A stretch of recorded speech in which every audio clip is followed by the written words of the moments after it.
Chapter 186. The carriage coming out of Jing and Palace looked simple and crude, but in fact, it was a world of its own. The interior walls were made of high-quality sandalwood, and there was a gold-plated sandalwood incense burner with a fine jade base. After Princess Pei boarded the carriage, she placed the book, The First Snow, on the table, crossed her legs and rested her plump buttocks on them. She skillfully reached out to burn the sandalwood incense. The king of Jing and Zhao Heng and the crown prince Zhao Sun sat facing each other. Zhao Heng closed his eyes and turned the prayer beads that only had 107 Bodhi seeds left. No matter how important the matter was, the king of Jing and would always finish chanting before opening his eyes. Even though he knew that his father was meditating like an old monk, Zhao Sun still only dared to glance at his nominal mother out of the corner of his eye. After a complicated glance, he looked away and did not dare to look again. The king of Jing enchanted hundreds and thousands of times. When he opened his eyes, they were already near the palace. He said calmly, "Xian, do you know your mistake?" Zhao Sun, who was sitting upright and still, said guiltily, "I know my mistake." Zhao Heng did not pursue the matter. He lifted the curtain and looked out of the carriage. He said indifferently, "I can't see through that child. It's all because of this king's superfluous actions that he made a wrong move." At this point, the king of Jingyan's face darkened. He glanced at the submissive Princess Pei. Seeing that she did not respond like a marionette, he became more and more annoyed. He clenched the prayer beads, took a deep breath and turned to Zhao Sun. He said, "At the spring lake, you wanted to take advantage of the chaos to kill him and shift the blame to the descendants of the Green faction. You had the idea, but you are still not good enough to judge the situation. Who is Su Fingyan?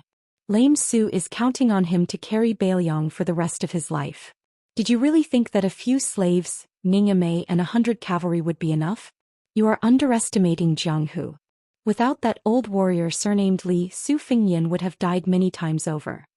Zhao Sun lowered his head and said, "Father is right."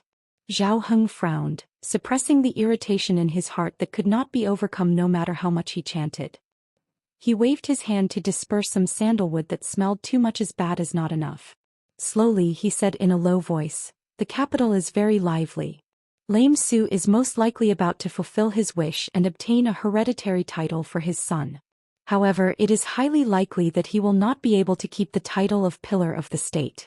Not only that, Gu Jiantong's journey north to the two Liao provinces was originally because that person in the imperial palace forced Lame Su to declare his position.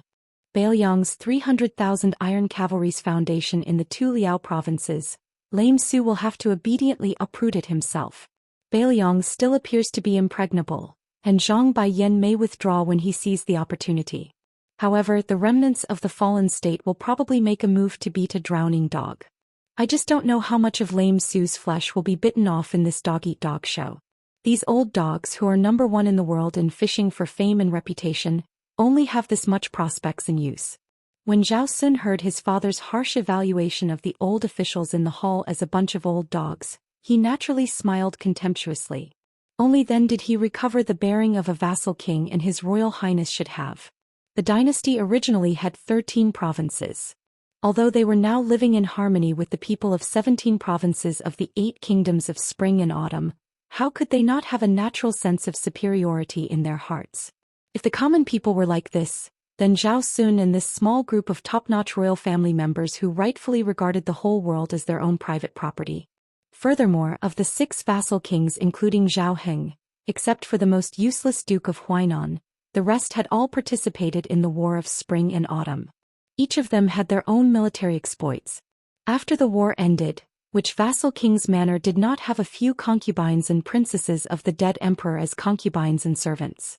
Duke of Guangling even had an empress and 2 imperial concubines. Since that was the case, what status did the remaining elders of the 8 kingdoms have in their eyes? Even if you were resourceful and had a splendid military exploits, who would be foolish enough to worship you like a bodhisattva? Sitting at the same table, they all disliked dirtying their eyes. After getting off the carriage and returning to the Fu, the king of Jingyan, who was amiable and approachable with Su Fingyan at the inn, ignored the countless servants who knelt at the sight of him.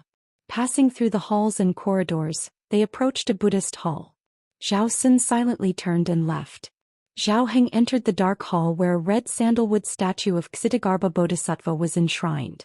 Princess Pei hesitated and was about to turn when the prayer beads in Zhao Heng's hands, which were already missing a Bodhi seed, suddenly broke. The beads fell onto the white jade floor of the silent hall with an ear-piercing sound. Zhao Heng, who had personally destroyed the string of horse ropes, no longer had any concealment. With a ferocious expression he stared fixedly at Wang Fei. Gnashing his teeth he said, "Stop. Shameless thing, if you speak a few more words with that bastard Lame Su, will you even lose your soul?" Princess Pei did not refute and allowed the king of Jing in to humiliate her. At this moment she was like the statue of the Bodhisattva without the slightest bit of humanity. Outsiders all said that it was a great fortune for her, the orphan of the Pei family, to be able to marry into the Jing'an palace. Her skin was as white as snow. The rumor on the streets was that the king of Jing'an, who had won the beauty's heart, had an elegant hobby. He hid a 3-foot-tall jade statue and would play with the beauty at night. He was more charming than the jade statue. It was the envy of others. Just hearing about it was enough to make all the debauches in the world drool. The king of Jing'an did not stop there. He walked forward and grabbed Wang Fei's black hair, dragging her into the hall.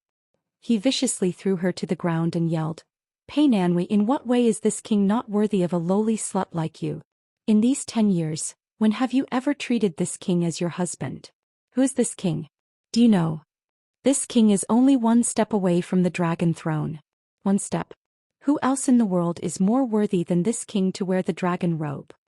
Princess Pei, with her black hair scattered on the ground like a blooming lotus, finally raised her head and calmly asked, "Since I am a slut, how are you worthy?" King of Jing in Zhao Heng's expression froze. There was no more malice in his eyes. He crouched down and reached out to touch Wang Fei's face. He gently said, "Wait, did this king hurt you?" Princess Pei turned her head away and softly said, "It doesn't hurt." Chapter 187. Zhao Heng was completely enraged by her dodging action. He slapped her, causing her, who was a noble Wang Fei, to fall to the ground. He suddenly stood up and angrily scolded, "The one surnamed Pei, you are more dead than a dead person. Since you have such backbone, why don't you die? Why didn't you accompany your father to die for the country? Throw yourself into a well? There are 64 wells in the mansion. Hanging beams? This king has rewarded you with so many brocades and silks over the years. Hitting the railings? There are so many in the mansion. Don't worry, after you die, this king will definitely give you a grand funeral." Princess Pei didn't look at the ruthless king of Jing'an. She only looked mournfully at the Ksitigarbha Bodhisattva whose kasaya covered the mountains. She coldly said, "I'm afraid of death, so I married you." The king of Jing'an was filled with endless disgust. He turned his back to the woman who he hadn't seen clearly for more than 10 years and stiffly said, "Get out." Princess Pei stood up and tidied her hair and clothes. She bowed and walked out of the temple. When she crossed the threshold she asked, "Bailiang's heir's gift, should I accept it or not?" Zhao Heng sneered, "This king is still magnanimous. Just take it. This king knows that your painting skills are superb. Just don't use the prayer beads to do obscene things after drawing that bastard's portrait. You are degrading yourself. This king doesn't see it and doesn't feel annoyed. But if you stain the prayer beads and annoy the Bodhisattva, then this king's years of praying for you will be wasted." Princess Pei indifferently said, "Oh." As soon as she left, the king of Jing and Zhao Heng suddenly became a different person. He was undistracted, as if he had just flipped through the extremely difficult scriptures in the house. He sat on a praying mat made of vanilla and coldly said, "Lame Su, do you really think that this king won't dare to touch your son? Hereditary title? This king has turned your 20 years of painstaking effort into a joke." Jiang and I wanted to read, so Su Fengnian reluctantly endured and listened to her read 2,000 words. Then he went to find Yu Yue and prepared to take her to Xiangfan's Diaoyu Terrace to view the scenery. There were several old Taoists from the Taoist master's mansion in the Diaoyu Terrace. Su Fengnian wanted to see if he could personally ask some news about Huang Man, at Mount Longhu. However, he was still not at ease with the letters written by that ox-nosed old Taoist Zhao Xituan. Yu Yue wore a gorgeous embroidered fur coat bought from Mount Laoshan's Qingfu satin shop. It was a typical West Chu style, which could be called a pile of red brocade. Unfortunately, in Su Fengnian's eyes, it was a bit too tight. He didn't want Yu Yue's soft breasts to be slightly exposed, but he also didn't want to not show the slightest bit of charm. Yu Yue was originally an outstanding beauty with a romantic figure, especially those two proud piles of fat on her chest. Su Fengyan was a bastard who had seen and tasted the tempting taste of Yu Yue. Yu Yue was so tightly wrapped that he even killed the chance for his imagination to roam. Fortunately, she was holding her beloved white cat, which squeezed out some of the natural color of her breasts. Su Fengyan smiled and said to himself, I didn't raise you for nothing, Wu Mainyang. After they went out, Su Fengyan considerately asked, Have you seen Shouyang Lake? Yue shook her head.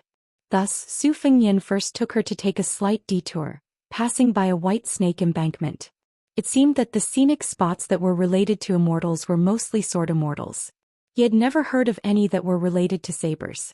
For example, the White Snake Embankment was said to be a land immortal several hundred years ago who couldn't stand a white snake stirring up trouble in the lake.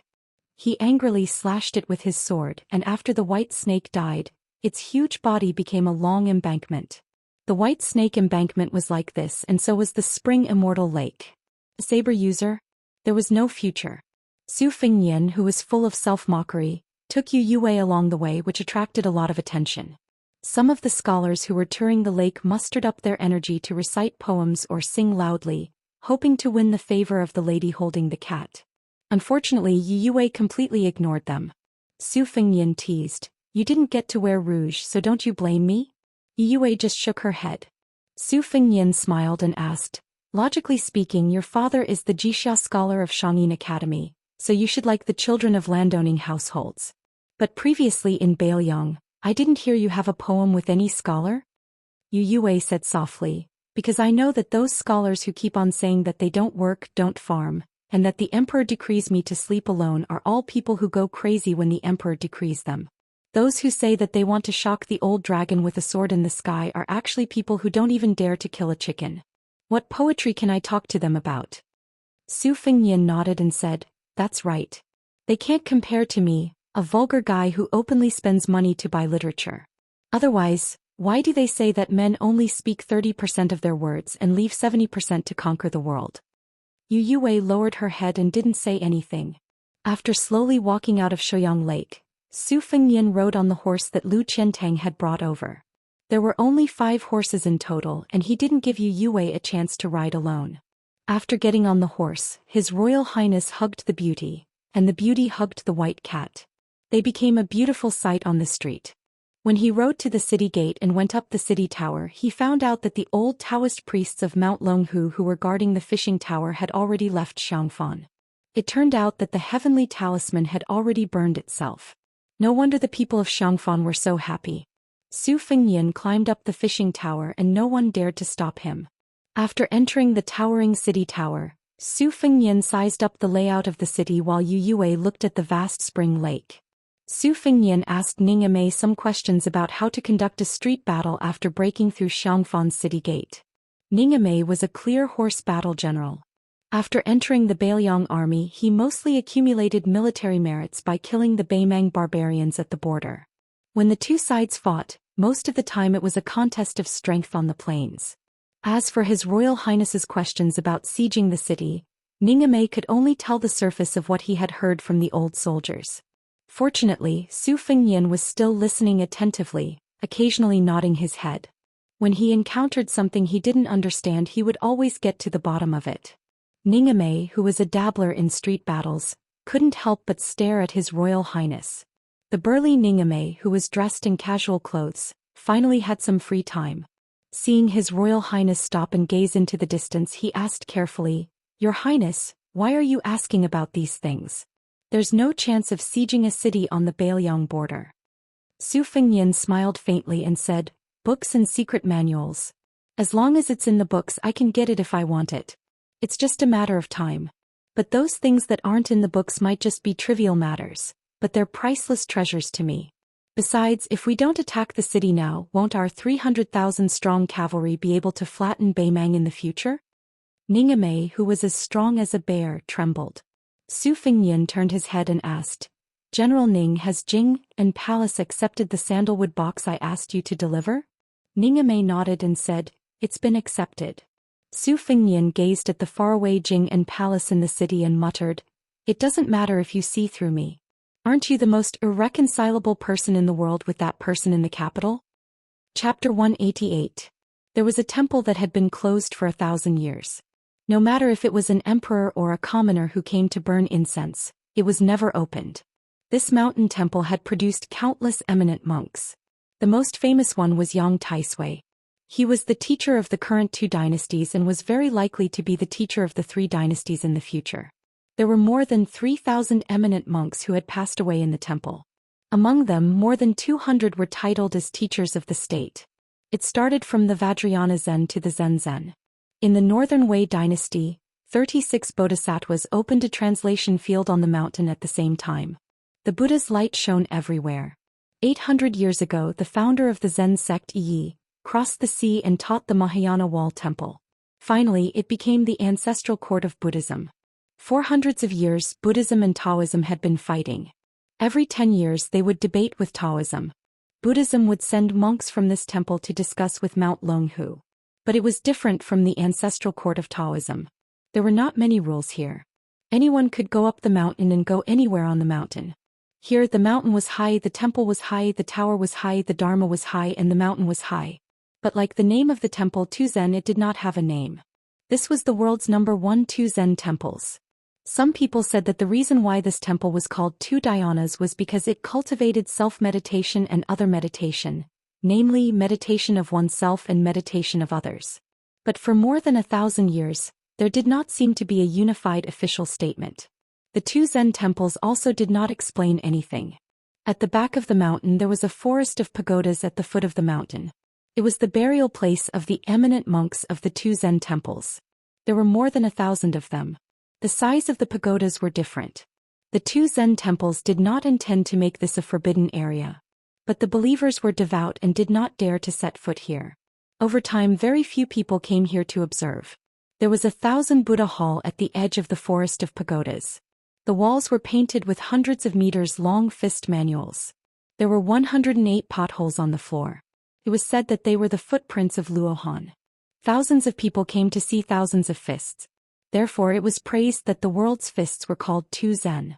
On the east side of the 10,000 Buddha hall, there was a small outhouse where a nameless white-robed monk lived all year round.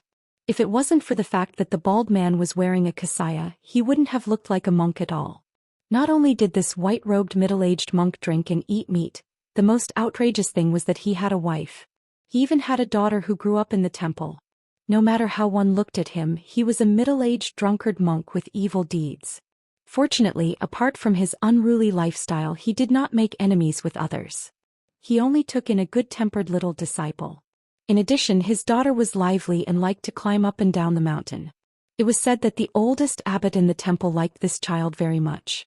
The white-robed monk inadvertently got into trouble several times and was chased and punished by the old-fashioned senior monks in the commandment yard. So he asked his daughter to go to the abbot's room to ask for a few sticks of sugar-coated haws to satisfy her cravings. As long as the old abbot looked at his little daughter, he would immediately calm down. The disciple of this middle-aged monk who guarded the pagoda forest was not simple. At a young age he became a preaching monk in the temple and was allowed to wear a light red kasaya that covered his left shoulder. The little monk's dharma name was Ichan. It was very strange, but compared to his master's dharma name, it didn't seem strange.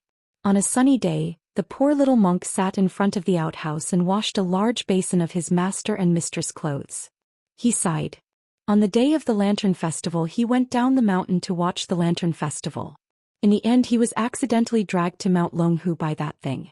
At the Taoist master's residence he had a few words with Mr. White Lotus. Fortunately he wasn't locked up and beaten. However, as soon as he returned to the temple he suffered a calamity. His mistress was indeed lazy. She didn't wash so many dirty clothes and didn't mind piling them in the room. She didn't want to leave until she returned to the temple. Moreover, it was clearly that thing's idea to sneak out to play. When my master and mistress saw that thing they were still so kind. When they turned to look at me they changed their expressions. When I ate, even the rice in my bowl was much less. Sigh, this thing should be going down the mountain with his mistress to buy rouge and face powder. Master was actually quite pitiful. A drunk monk in white clothes walked out of the outhouse. He was very tall and sat down next to the little monk. He also had a bitter face. The little monk didn't even want to look at him. In fact, his master didn't have it easy either. The little monk washed the clothes until his waist and back ached. He was very bored, so he could only casually ask, "Master, when I went up the mountain, I heard that a famous monk from the south came to the temple. He's fighting with Abbot Hui Ning for territory. Who do you think will win?" The monk in white yawned and unhappily said, "A foreign monk is good at chanting scriptures. Besides, your martial uncle Hui Ning's fighting skills are about the same as yours. He most likely won't win." The little monk curled his lips and angrily said, "You're not willing to teach me profound martial arts. What can I do? I've looked at the martial arts manuals on the 3 walls of the 1000 Buddha Hall for so many years, but I really can't see how powerful they are." This master didn't have the slightest sense of responsibility and half-heartedly said, "That's why that thing said you're an idiot." The stupid north-south sighed and said, "Master, do you think I'll be able to create a Buddhist relic in this lifetime? If I can't, I think it's better for me to go practice martial arts. That thing always likes to run down the mountain. I'm afraid she'll be bullied. I can't beat her." The monk in white thought for a moment and said, "If that's the case, then you can first use those 8 or 9-year-old novice monks in the temple as punching bags. After a while you'll become a master." The little monk said angrily, "You've said this before. Last year I listened to you and went to beat up a novice monk. In the end, the monk's master came to scold me. You, on the other hand, just ran away. Master's wife almost pulled my ear off." The middle-aged monk pretended to be surprised and said, "There's such a thing?" The little monk, who had accepted his fate, lowered his head and fiercely rubbed his dirty clothes. There was no movement for a long time. The little monk turned his head and saw that his master was looking up at the cloudless sky in a daze. He couldn't help but ask, "Master, what are you looking at?" The monk in white stretched out a finger and pointed. The little monk instinctively looked at his master's finger. Very quickly his master knocked him on the head and scolded, "You're not convinced that you're an idiot. I've already pointed it out for you. What are you looking at? With such a slow comprehension you still want to burn a Buddhist relic after you die?" The stupid north-south first wiped his wet hands on his pants and then rubbed little bald head. He was ready to get to the bottom of this matter. Otherwise he would have been beaten for nothing. "Master, you haven't told me what I'm looking at." His master said seriously, "I'm looking at the moon." The little monk rolled his eyes and said, "Master, can you see it in broad daylight?" No wonder his master's Buddhist name was No Zen. The monk in white raised his head and said softly, "Sai, the first time I saw your master's wife, it was under the moonlight. Stupid north-south, I miss your master's wife again." The little monk said angrily, "Just think about it. Why are you telling me?" His master asked, "Don't you miss her?" The stupid north-south immediately laughed foolishly. He washed his clothes more diligently and said naively, "Of course I do. Why wouldn't I?" His master knocked him on the head again and then said earnestly, "Why are you telling your master about the things you miss? You know that she's my daughter, but you still get beaten up by me. You idiot, I've taught you so many profound Buddhist teachings in vain." The little monk said angrily, "If you hit me again, be careful that you don't have an epiphany. At that time I'll become a Buddha and burn a Buddhist relic. Then I'll be able to see if she's paying attention to you." His master said disdainfully, "Epiphany is what I taught you. As for the Buddhist relic, I don't care about it at all. Don't pretend to be a hero in front of me. If you have the ability, go to your master's wife and raise your voice." The little monk was filled with grief and indignation, but he did not make a sound. The stupid north-south only found out that his master was more profound than he had imagined after he left the mountain. There was a saying at the foot of the mountain. His master, who had also grown up on the mountain, spent 6 years in Ganlu and read all the scriptures in the world. He felt that there were many sects and all of them had different doctrines. His master said that he wanted to sacrifice himself and go thousands of miles away to seek a big foundation. As he went west to seek Buddhism, he left for 15 years. Isn't Lantua Mountain in the western regions far enough? But his master wanted to go even further. He obtained the Yogi's treatise on earth, to unify all the different doctrines. He studied in a temple in the far west for 10 years and mastered 50 scriptures. He returned in the 31st year of Ganlu. When he arrived at Great Peace City, it was said that even the emperor personally came out of the palace to welcome him. There were hundreds of thousands of spectators lining the streets, fighting to see the white-clothed monk. Thus there was a snow pavilion in the temple. The late emperor personally wrote the words "White Snow Heart Reflecting Pearl." If he only came here, the little monk, stupid north-south, would definitely feel like he was listening to a story. Later his master brought up the idea of becoming a Buddha on the spot in the temple. This was contrary to the orthodoxy of Zen. As a result, his master's 15-year journey became a farce and he was almost chased out of the two Zen temples. His master's so-called "every action is in the Taoist field, whether it is the heart or the feelings, all return to the sea of nature," was only slightly recognized in recent years. No matter what, the scene of hundreds of thousands of people kneeling and worshipping Buddha together in the capital was no longer there. Fortunately, his master had one thing that the little monk admired. No matter how the people at the foot of the mountain looked at or refuted him, it was not as effective as a single word from his master's wife. The white-clothed monk smiled and said, "Stupid north-south, your master is no longer in the mood to compete with others. I'll rely on you to carry forward the concept of epiphany." The little monk said nervously, "Master, don't. You have your master's wife, but don't I have my master's wife? Most likely I won't be able to take care of your Zen." The white-clothed monk looked a little annoyed. He touched his big bald head and laughed. "I really envy you, stupid. Your master has no Zen to talk about." The little monk sighed. His master said softly, "It's going to rain. It's going to be sunny. Can't be, right? It's going to rain." "Master. Why do you always say such nonsense? Aren't all the Dharma in the scriptures like this? Keep your voice down. If the abbot hears you, he'll deduct our copper coins again. Tacky. You want to burn a Buddhist relic like this? What's wrong? I want to become a Buddha because I don't have money to buy my master's rouge. Otherwise, why would I burn myself to ask for a Buddhist relic?" Chapter 189. Oh, not bad, not bad. You have the ability to comprehend and have a good foundation.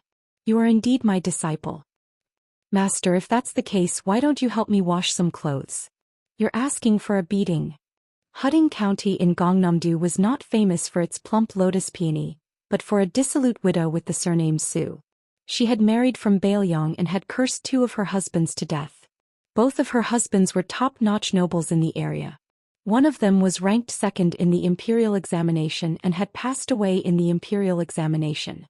It was supposed to be a joyous occasion, but he had died an unnatural death. The other one was not bad either.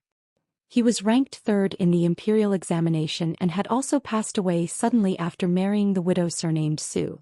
Therefore, people in Gangnam-do jokingly asked if the next top scorer would be the one to suffer. However, this widow had recently hooked up with a scholar from Jiangxin County next door. That man was the son of an elegant official in Gangnam-do.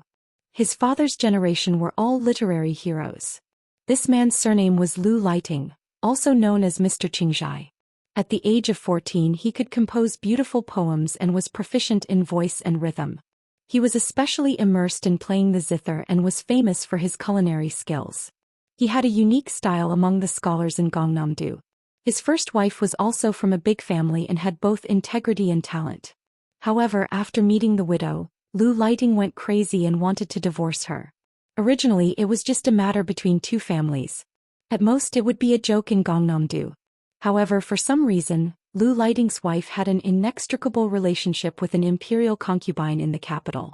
That imperial concubine was extraordinary, and the precepts for women, that all women in the world had to read, was written by her. When such a scandal reached the ears of the imperial concubine in Gangnam-do, she naturally flew into a rage. This imperial concubine was extremely favored in the imperial palace and was even treated as a sister by Empress Zhao. Therefore, when she frowned, it was not too far off from the anger of the emperor. Therefore, the high-ranking officials in Gangnam-do no longer dared to have any thoughts of watching the drama and braced themselves to denounce her. Although Lu Lighting wrote a moral essay that made people want to slap the table in praise, it did not seem very manly. When he saw that even the imperial concubine in the palace was angry, he immediately sobered up. First, he wrote a poem to break off all relations and sent it to the widow's door. Then he went to his wife and bitterly complained to a group of scholars that he was on good terms about how the seductive widow had seduced him. For a moment, the pitiful woman surnamed Su was besieged on all sides. If it were not for her family's strong background, she would have drowned in the spit of saliva. Lu Lighting's wife even specially went to Baogua Temple to burn incense and slapped her, calling her a slut. That seductive widow was not angry at all and only smiled faintly. It was unclear whether it was a bitter smile or a sneer. At that time, the scholars who were present to watch the drama were all moved. The peonies of Baogua Temple were the best in Jiangnan.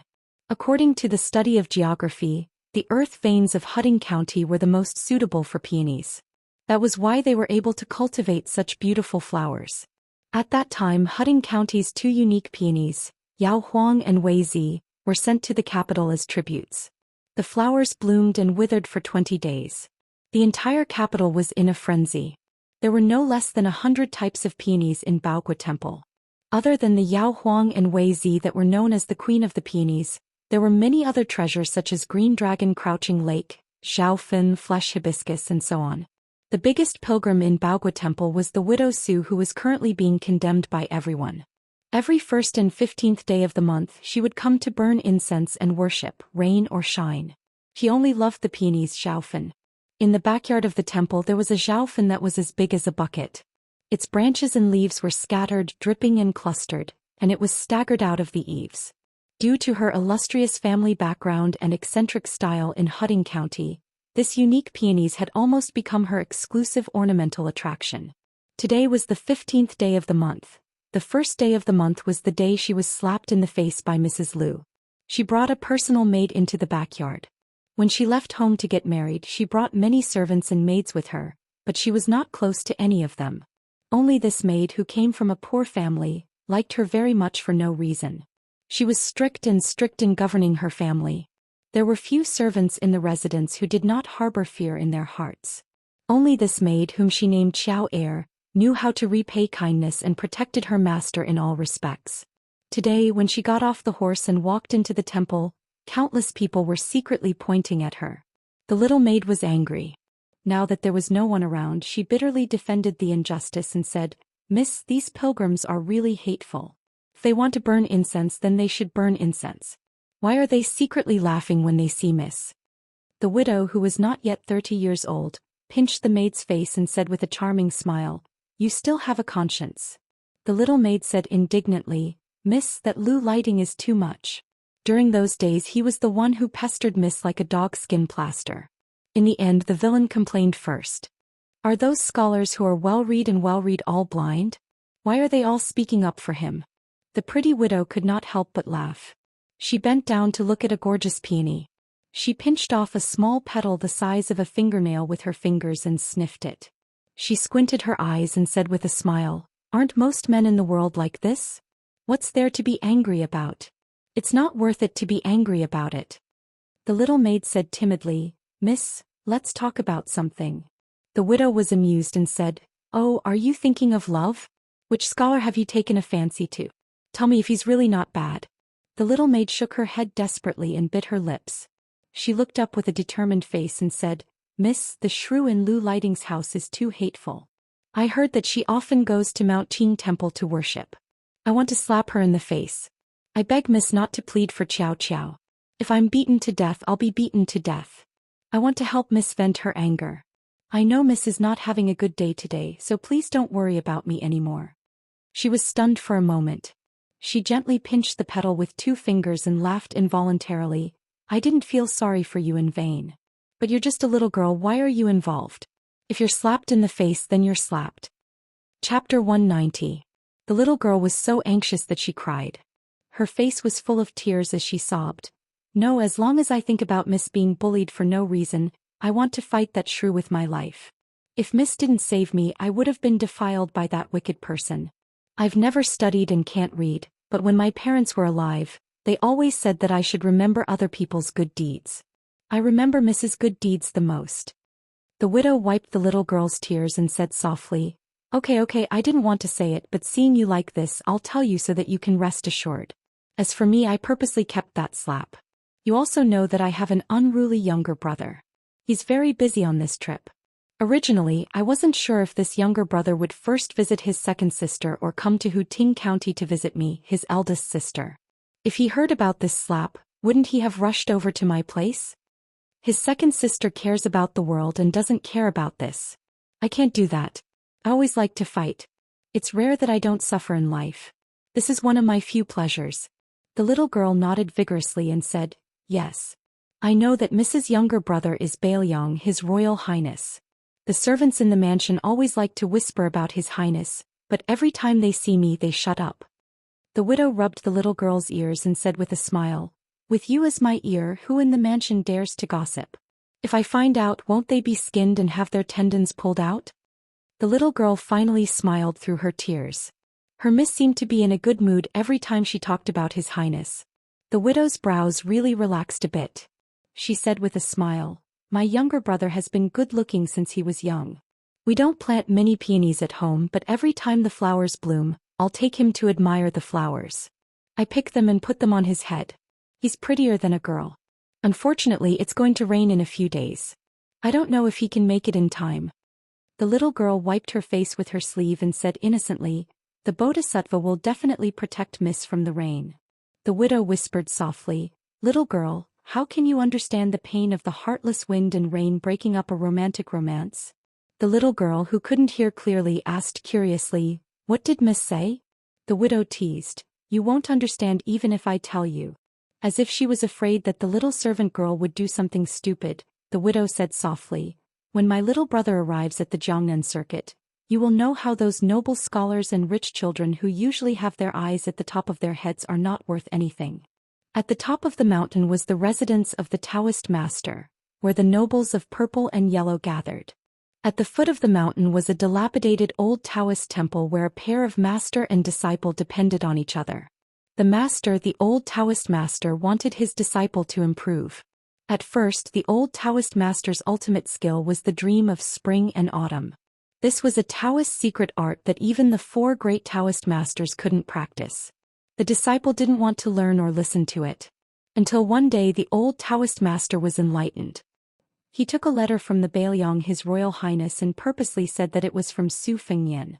In the letter he hoped that Huang Manor could learn this spring and autumn Taoist method that could make one sleep for 500 years. As a result, he did it by accident. His foolish disciple pricked up his ears and really learned the dream of spring and autumn with all his heart. It wasn't difficult to memorize this method, but the difficult part was how to operate the qi. The Great Yellow Kingdom sought thick, but the dream of spring and autumn was the opposite. It sought thin, and when practiced to the peak of mystery, there would be almost no qi in the body. The reason why the old Taoist master valued his disciple Su Longxiang and humbled himself to beg the king of Baelyong was because Su Longxiang was born with great strength and was in the terrifying Vajra realm. If he learned the dream of spring and autumn, he would be like a tiger with wings. How could the old Taoist master Zhou Xian not hope that there would be a second Qi Shenzhong on the mountain? As for whether Su Longxiang came from the Taoist master's residence, Zhou Xian didn't care at all. In this life, there were many people from the Taoist master's residence who called him a traitor. In the past, it was Su Longxiang who refused to learn. As his master, the old Daoist priest had a headache. But now the old Daoist priest Zhao still had a headache. That kid had gone berserk. He was half asleep and half awake 24 hours a day. This spring and autumn dream was simply tailor-made for Su Longxiang. The old Taoist master could have squatted with his disciple to watch the ants or the stream. Even if they couldn't talk, at least he had a companion to listen to his nagging. But now the old Taoist master had nothing to do and was too bored. He could only count on his fingers to calculate when His Royal Highness would come to Mount Longhu. The old Taoist master, who had an extremely high seniority and an extremely strange temper, was squatting by the green dragon stream in a daze. He was fretting over why he couldn't see the beautiful girl on the raft. The disciple who never spoke walked out of the Taoist temple for the first time and squatted by the side. The old Taoist master, who was incomparably gratified, laughed and said, "My disciple, you've finally come out to take a breather?" As expected, there was no response. The old Taoist master said to himself, "I've been pursuing the Tao all my life, but I can't see it clearly. I feel like it's covered by clouds and mist.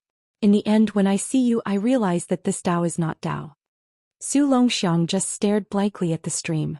The old Taoist master sighed and said, "One day before we go down the mountain, I'll take you to see an old senior. It'll be enough if you can withstand 100 moves." Huang Manor plucked a leaf and handed it to his master. The old Taoist master took the leaf and smiled bitterly. Your disciple, I don't know how to whistle. Huang Manor, do you miss your brother?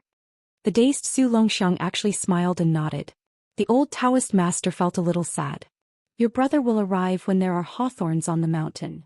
Although the old Taoist master had heeded Bailiang's advice to dress up properly before going down the mountain, and had even specially borrowed a Zhong Kui peachwood sword from his disciples, he was still a mess on the mountain.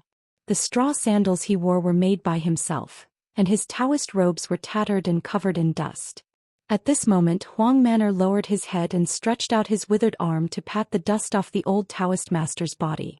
The old Taoist master, who had no wife, no children and no grandchildren for the sake of the word Dao, was stunned on the spot.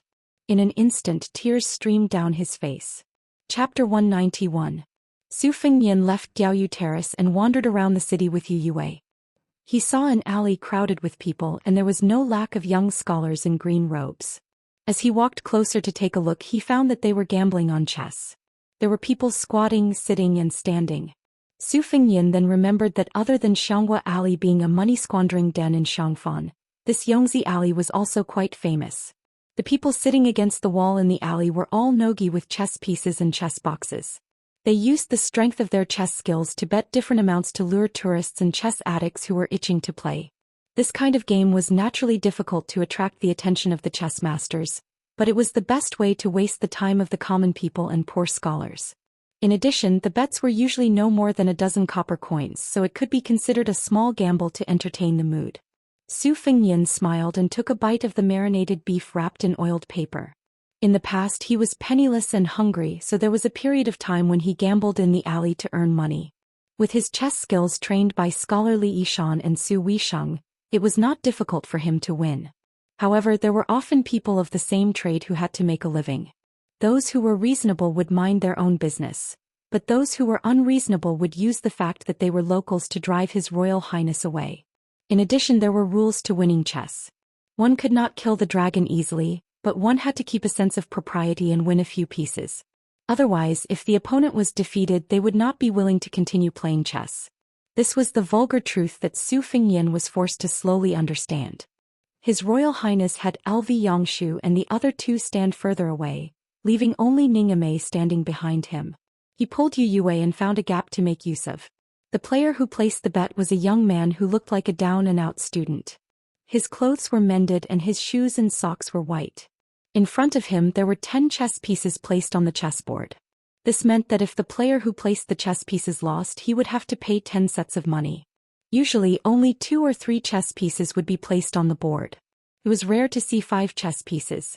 It could be seen that this nogi was quite confident. Su Fengnian squatted down and was hesitating whether he should take out a few copper coins to place his bet. When he looked up, he saw that the player was blind. How could he play this game? As if accustomed to this situation, the blind player warmly said, "It's okay. When I hear the sound of a chess piece being placed, I will know where to place it." Su Fengnian nodded and said, "I'll place a bet of 10 copper coins." The blind player took out his money pouch from his sleeve and weighed it in his hand. With an ashamed expression, he said softly, "Young master, if I lose, I will owe you 16 copper coins. If you don't mind, I have a chess manual that has been passed down from my ancestors. It should be worth that amount." Su Fengnian smiled and said, "Okay." Su Fengnian didn't really care about chess manuals. There were countless chess manuals in the Tide Listening Pavilion that could make famous chess players go crazy, such as the Peach Blossom Spring Chess Manual, the Exquisite South Sea Game Manual, the Immortal Bestowment Manual, and so on. His Highness could pile them up into a small mountain, let alone now that the chessboard had turned from 15 to 19. Usually the older a chess manual was, the less valuable it was. Generally speaking, the strength of the muscles in the hands of ancient and modern chess players was getting stronger and stronger. The blind player, who was sitting cross-legged against the wall, had a box of black chess pieces under his knees. He spread out his hands slightly and gestured for Su Fengnian to go first with white. Although this nogi was dressed shabbily, his bearing was not to be underestimated.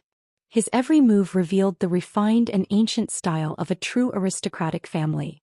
Before the official match, both sides would place 2 chess pieces on opposite sides of the board, which were called positions.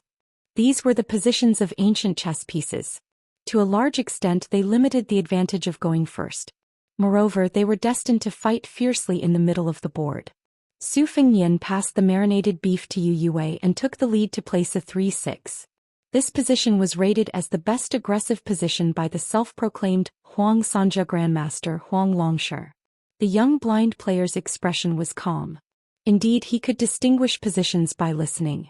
The black chess piece was placed with a 9-3 and was in a stalemate with the white chess piece. Following that, each of the 9 black and white chess pieces were placed with the same style as their predecessors. Yu Yue's father, who was watching from the side, was once an illustrious chess master in West Chu. When he was studying at Xianxia Academy, he was only defeated by Huang Longshi, who was said to have unparalleled battle prowess. Since young, she had been influenced by her father's chess style. Naturally, she was proficient in chess theory. Perhaps even the small Bailiang chess player Lu Yi of Wutong Garden would not dare to say that he could win against Yu Yue. Yu Yue was somewhat disappointed when they saw each other's 10 moves. However, Su Fengnian's 11 moves made Yu Yue's eyes brighten. The blind player was also slightly stagnant. He no longer placed his chess piece at lightning speed. After thinking for a moment, he picked up his piece and placed it again. As the old saying goes, a chess piece is born from a break. Su Fengnian's next few moves were all born from this break. It could be said that this was an ingenious move. The blind player endured patiently all the way. Finally, the black 18 made the first move before the corner was settled. 5 or 6 flew attacks. Yu Yue frowned and pondered deeply. This move had as many as 44 changes. She subconsciously looked at Su Fengnian. He was still calm and collected. His speed of placing chess pieces was the same from beginning to end. When the white 43 moved gently, the chessboard was instantly filled with murderous intent. Yu Yue watched with trepidation. This move was really too ferocious. The white 59 flew to add, and the 83 pointed attack was similarly aggressive. Unexpectedly, the blind player's situation was like a small boat in the ocean. It swayed but did not fall. After the black 18 moves, victory was already firmly in his grasp. Su Fengnian very calmly admitted defeat.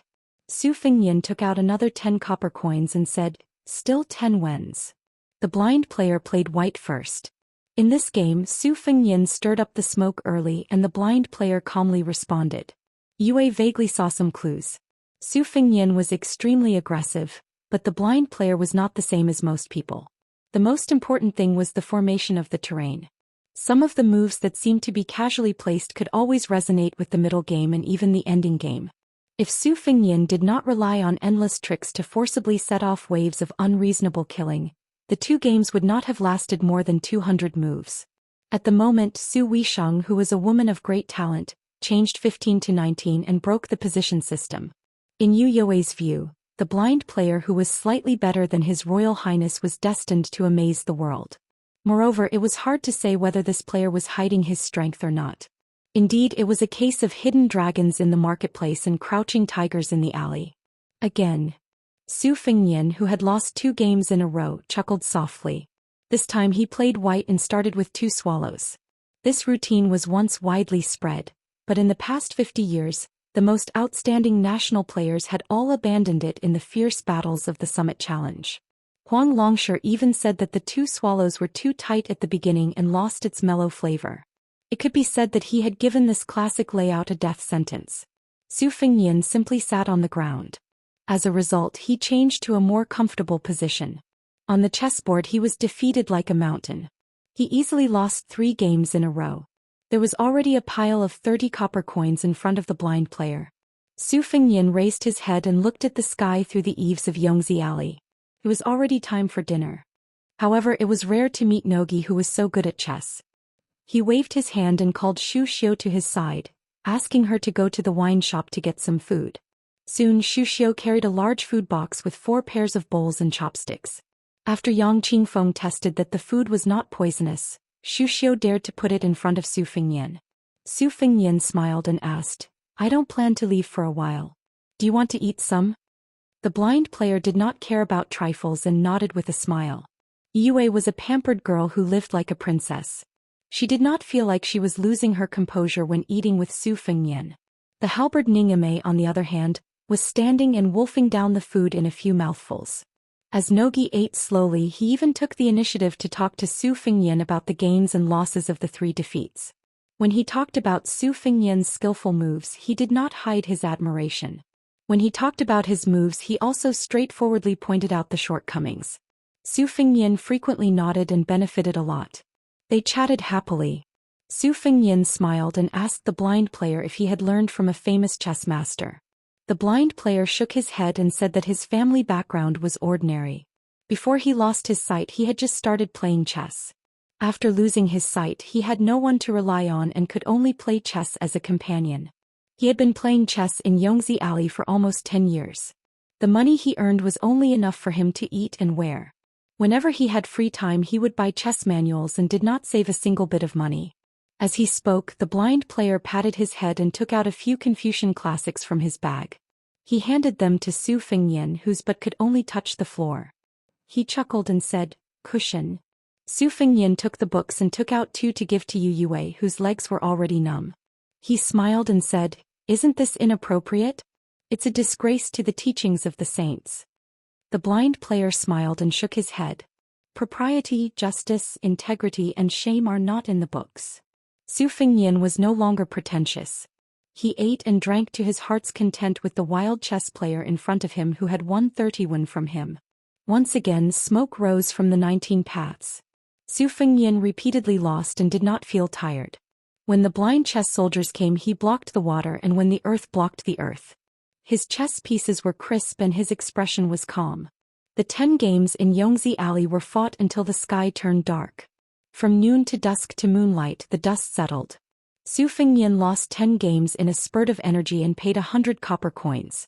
Nogi had already left Yongzi Alley. Su Fingyan sat cross-legged in front of a Confucian classic. He looked at the losing game on the chessboard and sighed heavily. He said, "With your skill, you can compete with Su Weisheng from the Yin Academy." Chapter 192. Wild Chess Master shook his head and said, "Normal people only have one side when they play chess. I can barely have 2 sides. Today's famous chess masters can take care of 3 sides. Mr. Wei Xiong and Huang Sanjia both play 4 sides. How would I dare to be an ant trying to shake a big tree? But if I can play a game with Mr. Wei Xiong in this life, I will have no regrets even if I die." Su Fingyan helped to pack up the chess pieces and put them in the box. Then he stood up and joked, "I don't have the state of being willing to die at night like you. It's not wrong to lose to you. Hey, Shangyin Academy's famous Donghu 10 positions, we also have Yongzi 10 positions. Let's part ways here." The blind Nogi smiled and said, "I'll give these books to you, young master." Su Fingyan understood immediately. 2 of the books had been under Yu Yue's but for a long time. Nogi must have heard the news and knew that they were his family. To avoid suspicion, it would be inappropriate to ask for them back. Su Fingyan took out another 10 coins and gave it to the thin chess player behind him. He joked, "Take the last 10 coins as buying 2 pounds of etiquette, justice, integrity, and shame from you." The chess player hesitated but still accepted it. He smiled gently and said, "Young master doesn't lack these." Su Fingyan laughed and left. The blind chess player packed up his luggage and stood alone in the quiet alley. He faced the entrance of the alley and bowed deeply. Su Fingyan walked out of Yongzi Alley and rode back. He clicked his tongue and said, "There's such a powerful person in this small Yongzi Alley." Yu Yue frowned and asked, "He's an assassin?" Su Fingyan couldn't help but laugh. He rested his chin on Yu Yue's head and said helplessly, "You think too much. I'm just lamenting that blind chess master Mu's amazing chess skills." He claimed that he could only play on 2 sides of the chessboard, but he was too modest. I dare say that second sister would lose 2 or 3 out of 10 games against him. It must be because he has never talked with a top national player, so he doesn't know how good he is. Yu Yue nodded and said, "This person is good at playing chess by giving up in order to take, bending in order to stretch, and has a broad vision. However, that wasn't all. In the 9th round, he was angered by your unreasonable move. That was why he revealed his extraordinary strength even in a head-on battle. If he really comes from an ordinary family and is self-taught after losing his sight, then there is no doubt that he is a natural talent in chess." Su Fingyan said softly. His eyes were blinded. Yu Yue was stunned. Su Fingyan sighed ruefully. "Every family has its own difficulties. This heir isn't interested in the bitterness behind it." Yue rubbed Wu Mainyang's head and asked, "Have you never thought of inviting him to your side as an advisor?" Su Fengnian shook his head and said, "Being good at chess doesn't mean that you'll be able to become an official. I've already lost 100 copper coins, so I won't gamble again." Yue smiled but didn't say anything. His Royal Highness chess skills were not weak. Presumably, losing 10 games in a row had already caused him to lose a lot of face. He was too embarrassed to have any further contact with that blind chess master. Su Fengnian said without reason, "Let's see how King of Jing and Zhao Heng's gambling luck is." Su Fengnian suddenly said with a bitter face, "It's over. Laozi's gambling luck is so bad today. My loss is another gain. Zhao Heng, that old turtle, is most likely going to make a lot of money." Yue asked doubtfully, "What's wrong?" Su Fengnian muttered a few curses but didn't say anything. In Yongzi Alley, the young blind chess master struggled to carry his luggage. It was only 2 boxes of chess pieces and a few chess manuals, but he was already exhausted. The blind chess master silently mocked himself for being a useless scholar. He walked a few steps and raised a warm smile. 10 games in Yongzi Alley, he had earned a total of 100 copper coins.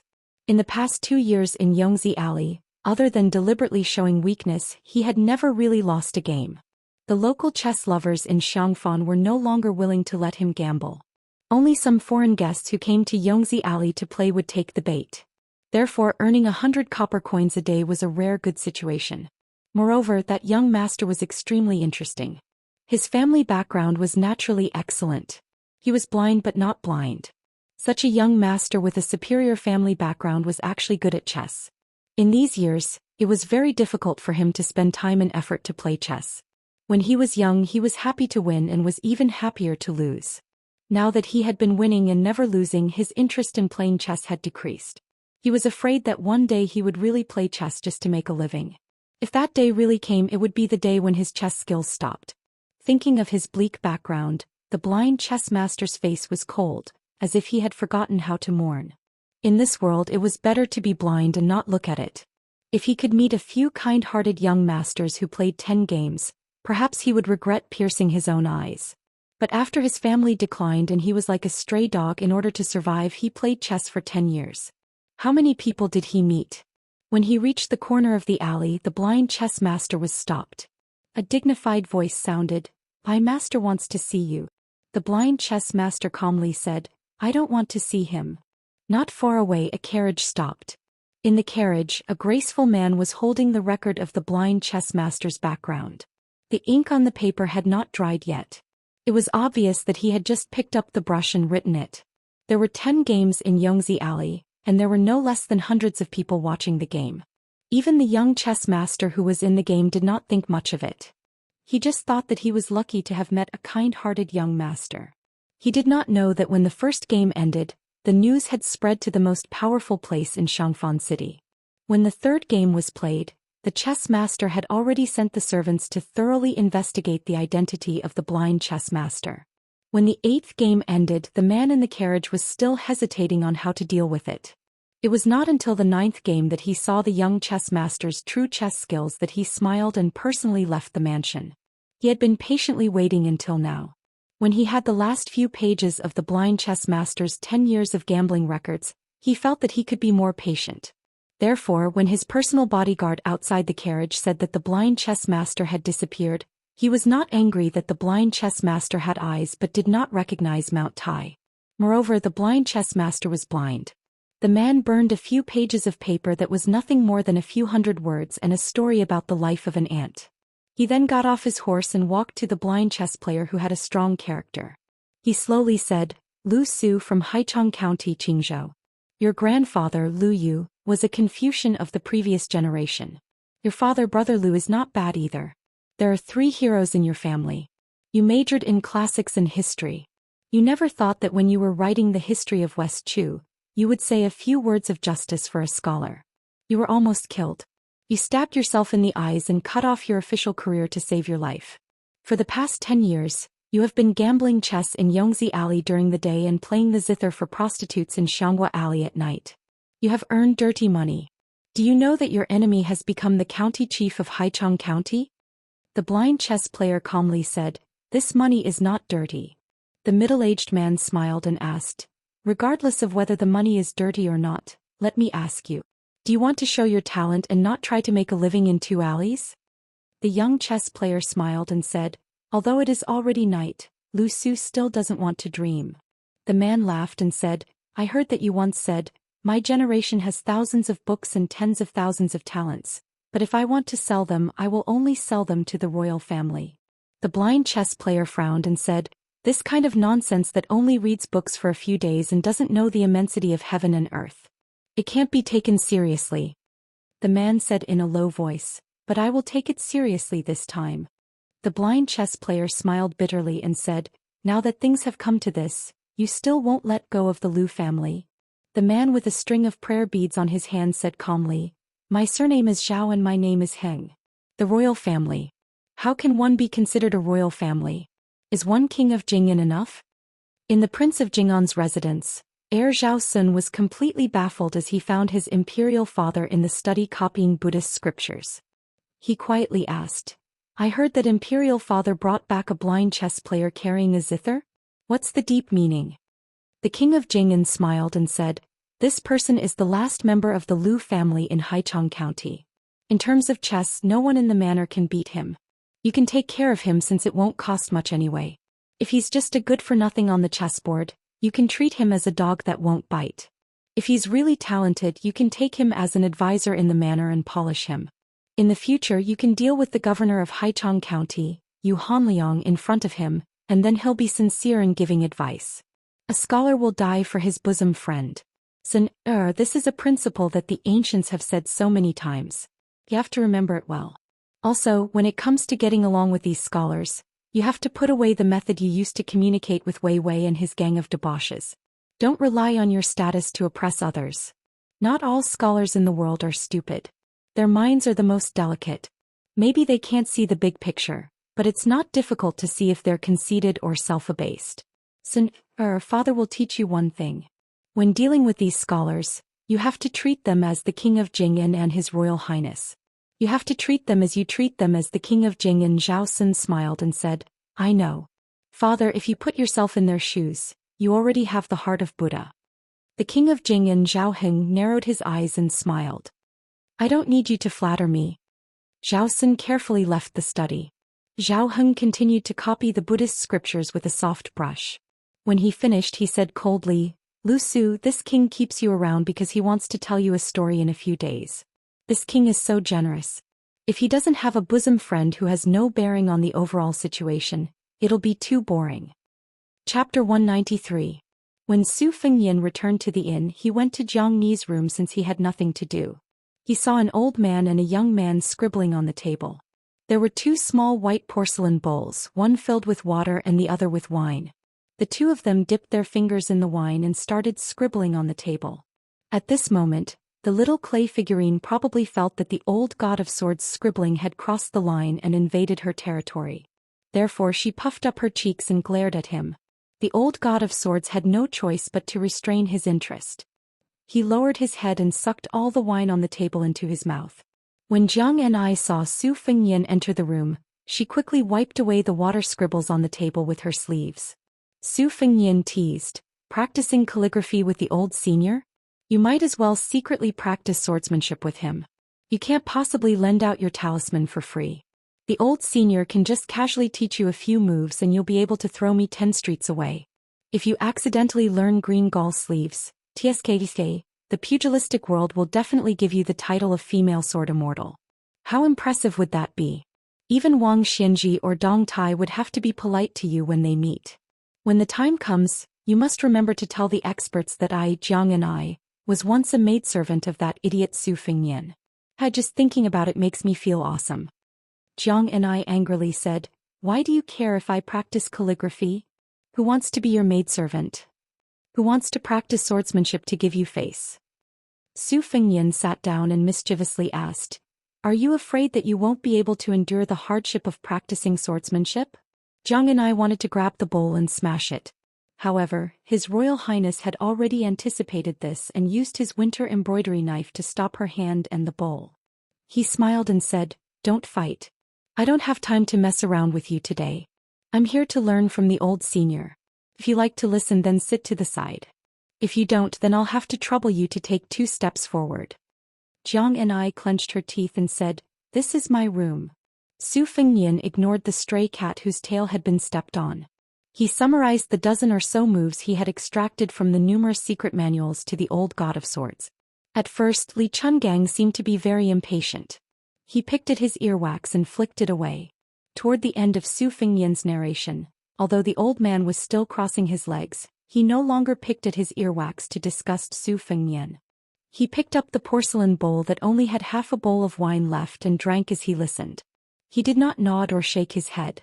When Su Fengnian saw the drowsy expression on the elderly god of swords' face, he unwillingly dissected it again in detail. He mentioned the names of the books on the origins of the dozen or so styles, and then explained how he believed the dozen or so styles should be connected and integrated. In the end, the elderly god of swords only squinted his eyes and drank the wine. Su Fengnian was a little discouraged. He reached out to pick up the small bowl of ginger used to practice calligraphy and drank the water in one gulp.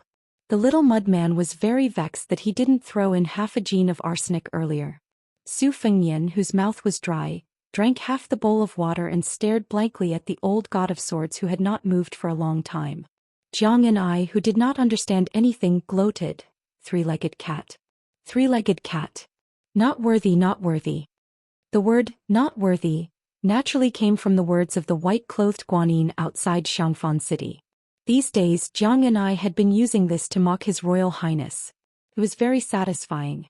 Wang Xinji's age is actually about the same as mine and Qi Xuanzhen's, but in terms of fame he was many years later. Back then he was also like you, picking up the wisdom of others, taking the inferior path of learning from others. Every time I and some of the experts of that time fought, we could always see this fellow's figure watching the battle from afar. Unlike me, who was stuck between the 2 realms of celestial phenomenon and immortal for a long time, this old fellow could become more and more valiant as he fought. Now that I think about it, everyone said that Wang Xinji's perception was unparalleled, because he could remember all the martial arts in the world with a single glance after watching a battle once. That was why he was able to break the world's swords with his bare hands. But that wasn't accurate. Wang Xinji was like a Qi practitioner of the Danding sect. He would grab some of the pill stones around him, but not just the pill stones themselves, he would throw them into the cauldron and fuse them together. The old man's 2-sleeved green snake would become a 1-sleeved green dragon in his hands. Therefore, when the experts of the world fought against Wang Xinji, they all saw him as the best grindstone to sharpen their own cultivation. This was a good thing. Unfortunately, after they sharpened their cultivation, their abilities would improve, but they would never be able to catch up to Wang Xinji's footsteps. That was why countless experts of the world would simultaneously grumble. Since Wang Xinji was born, why did he have to be born?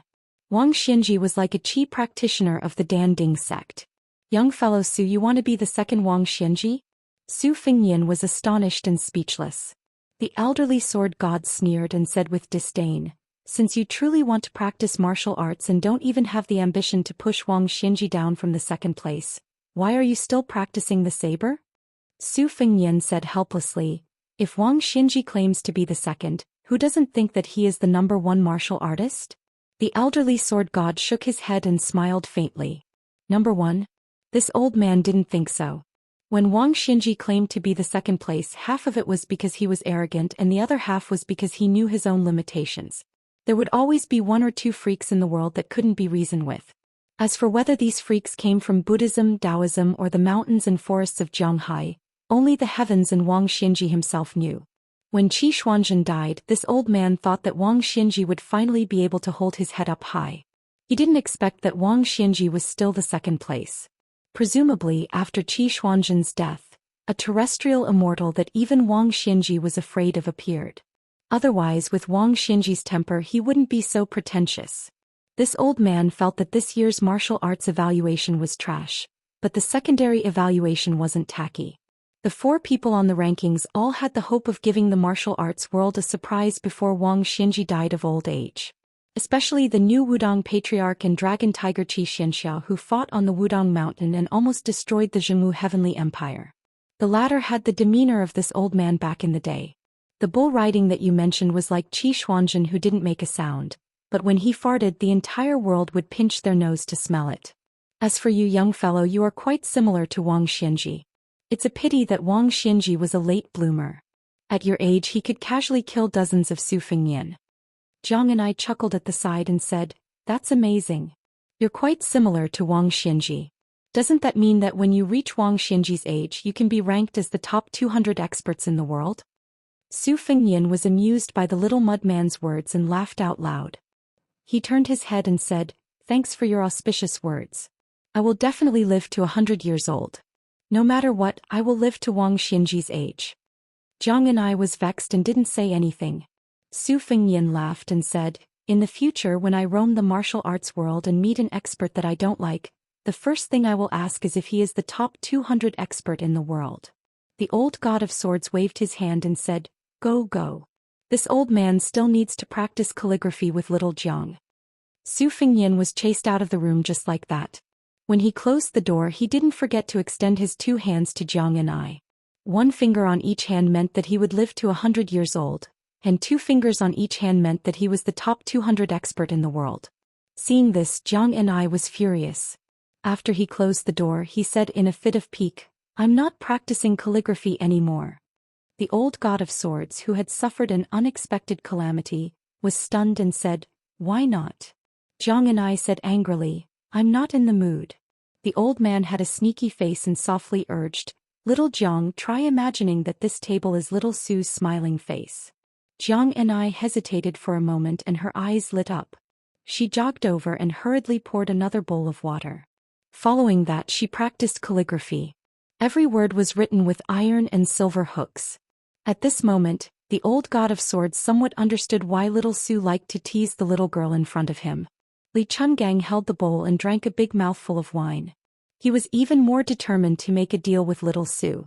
Looking at Jiang and I practicing calligraphy, he softly whispered and kindly reminded, "Sword and calligraphy are the same. The most important thing is to be done in one go. Little mudman, come, come, come.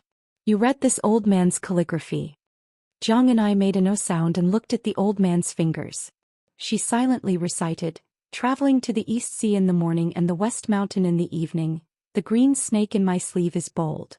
When I meet injustice I put down my cup and draw my sword, treating it as air. I shout 3 times and rush over only to see heads falling from the sky.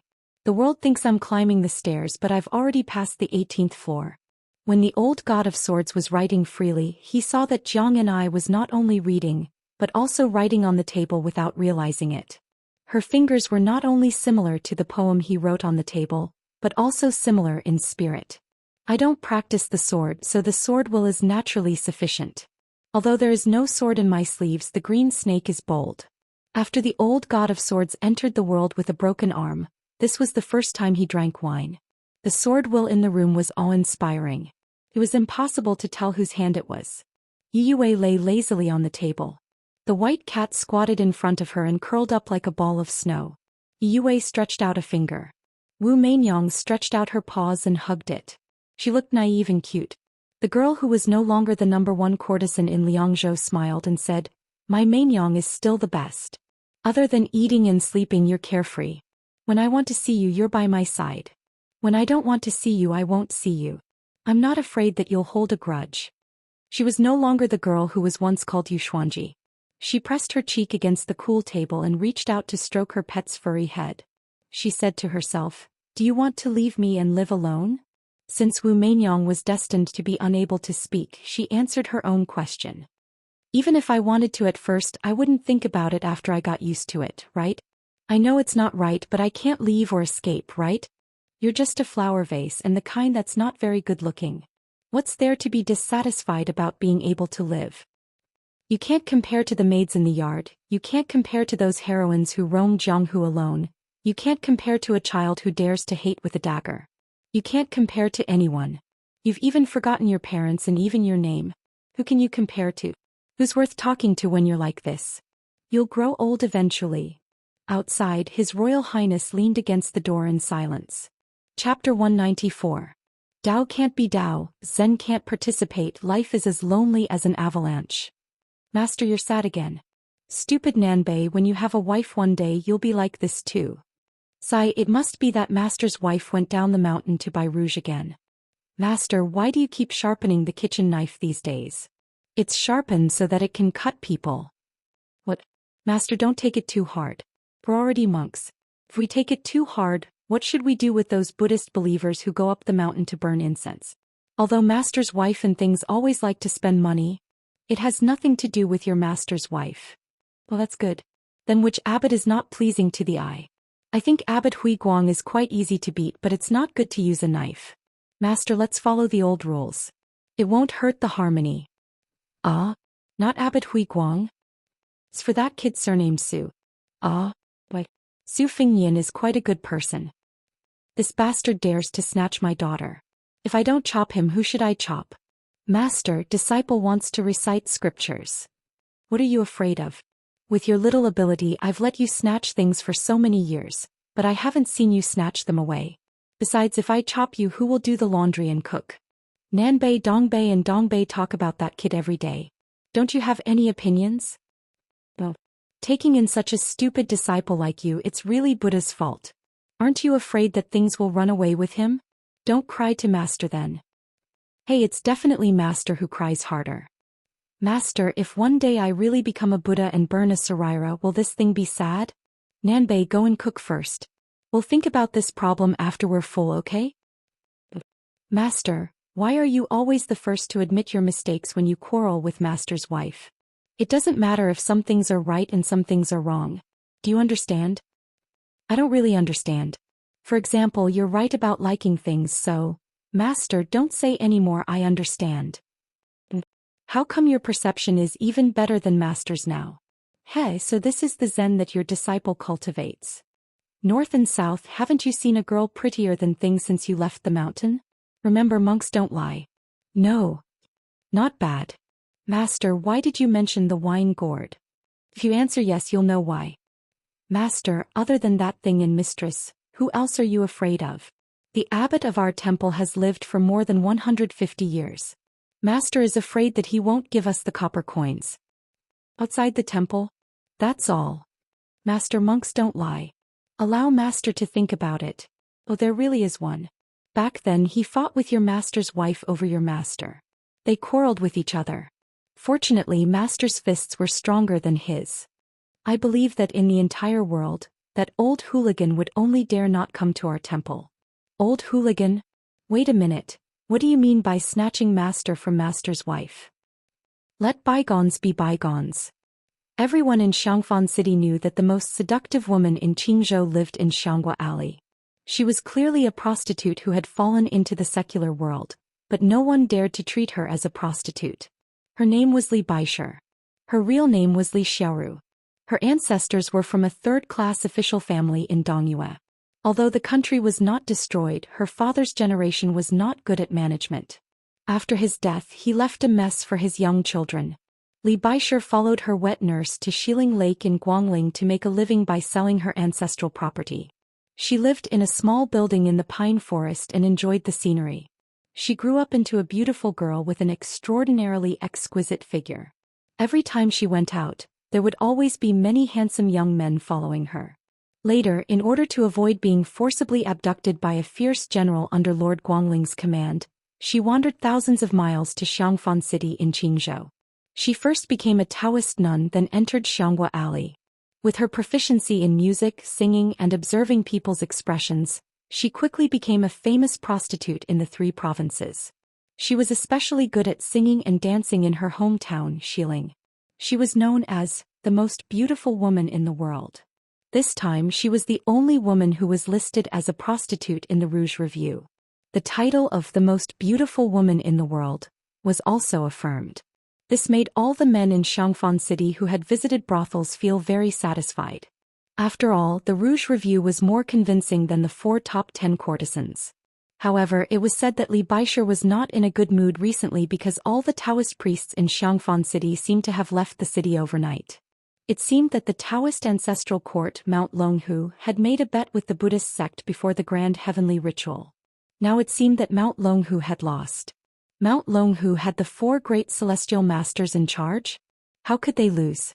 For a time, rumors spread in the streets. People had different opinions.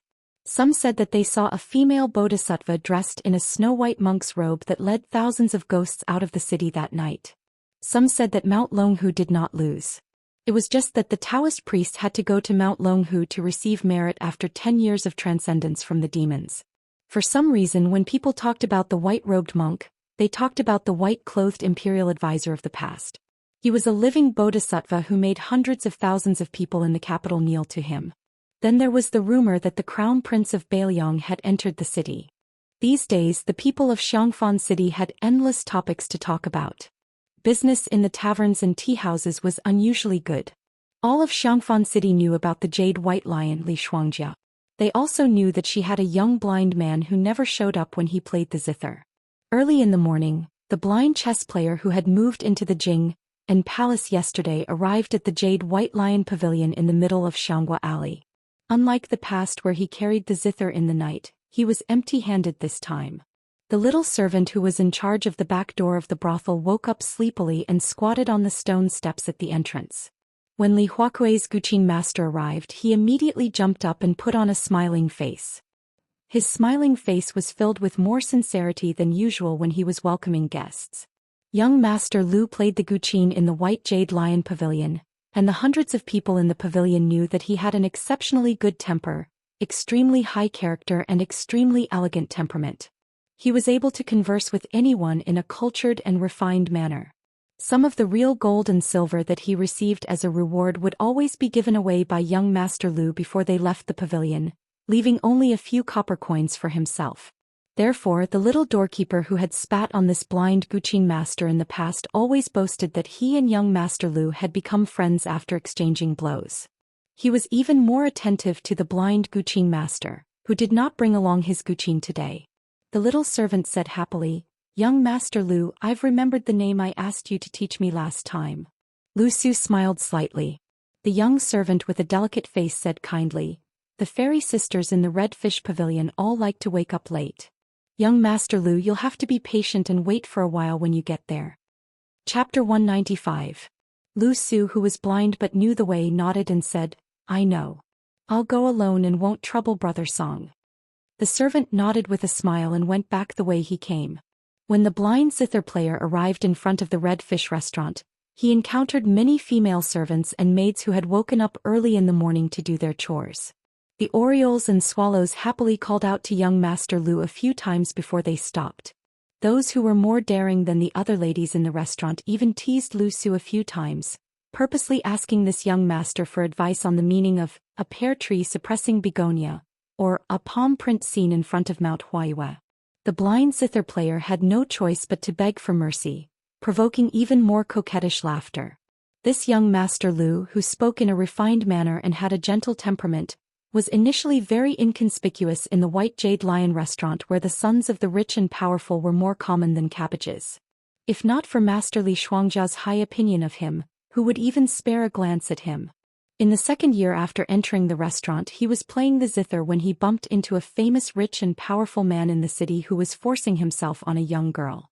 Although the Jade White Lion restaurant had more rules than the average brothel, the people did not fight with the officials. It was only a young girl, so there was no need to fall out with the local tyrant. The man, whose ancestors were the leaders of the Qingzhou army for several generations, forced himself on the young girl in the corridor and wanted to kill her. The blind zither player did not care about his own safety and rushed forward with his family's zither. He did not hit the evil man but was stepped on by the guards instead. It was a farce until Li Baishe personally intervened and saved the blind zither player's life. Many people in the White Jade Lion Tower still remembered Lu Su, who was covered in blood, sitting in the corridor with the pitiful dead girl in his arms. He took off his shabby clothes and gently covered the disheveled corpse. Today the Red Fish restaurant somehow knew that Lu Su was coming. Li Shuangjia's personal maid, Qi Fu, was already standing at the door to welcome him. Seeing the blind zither player, she smiled gently and said, "Young Master Lu, Miss is already waiting." Lu Su shook his head and said, "Today I just want to tell the Red Fish restaurant that I won't be playing the Guqin in the future. Miss Li lent me the ancient Guqin to paint a dragon. I want to pay back some of the money I earn every month. Miss praying I won't enter the restaurant and disturb Miss Li."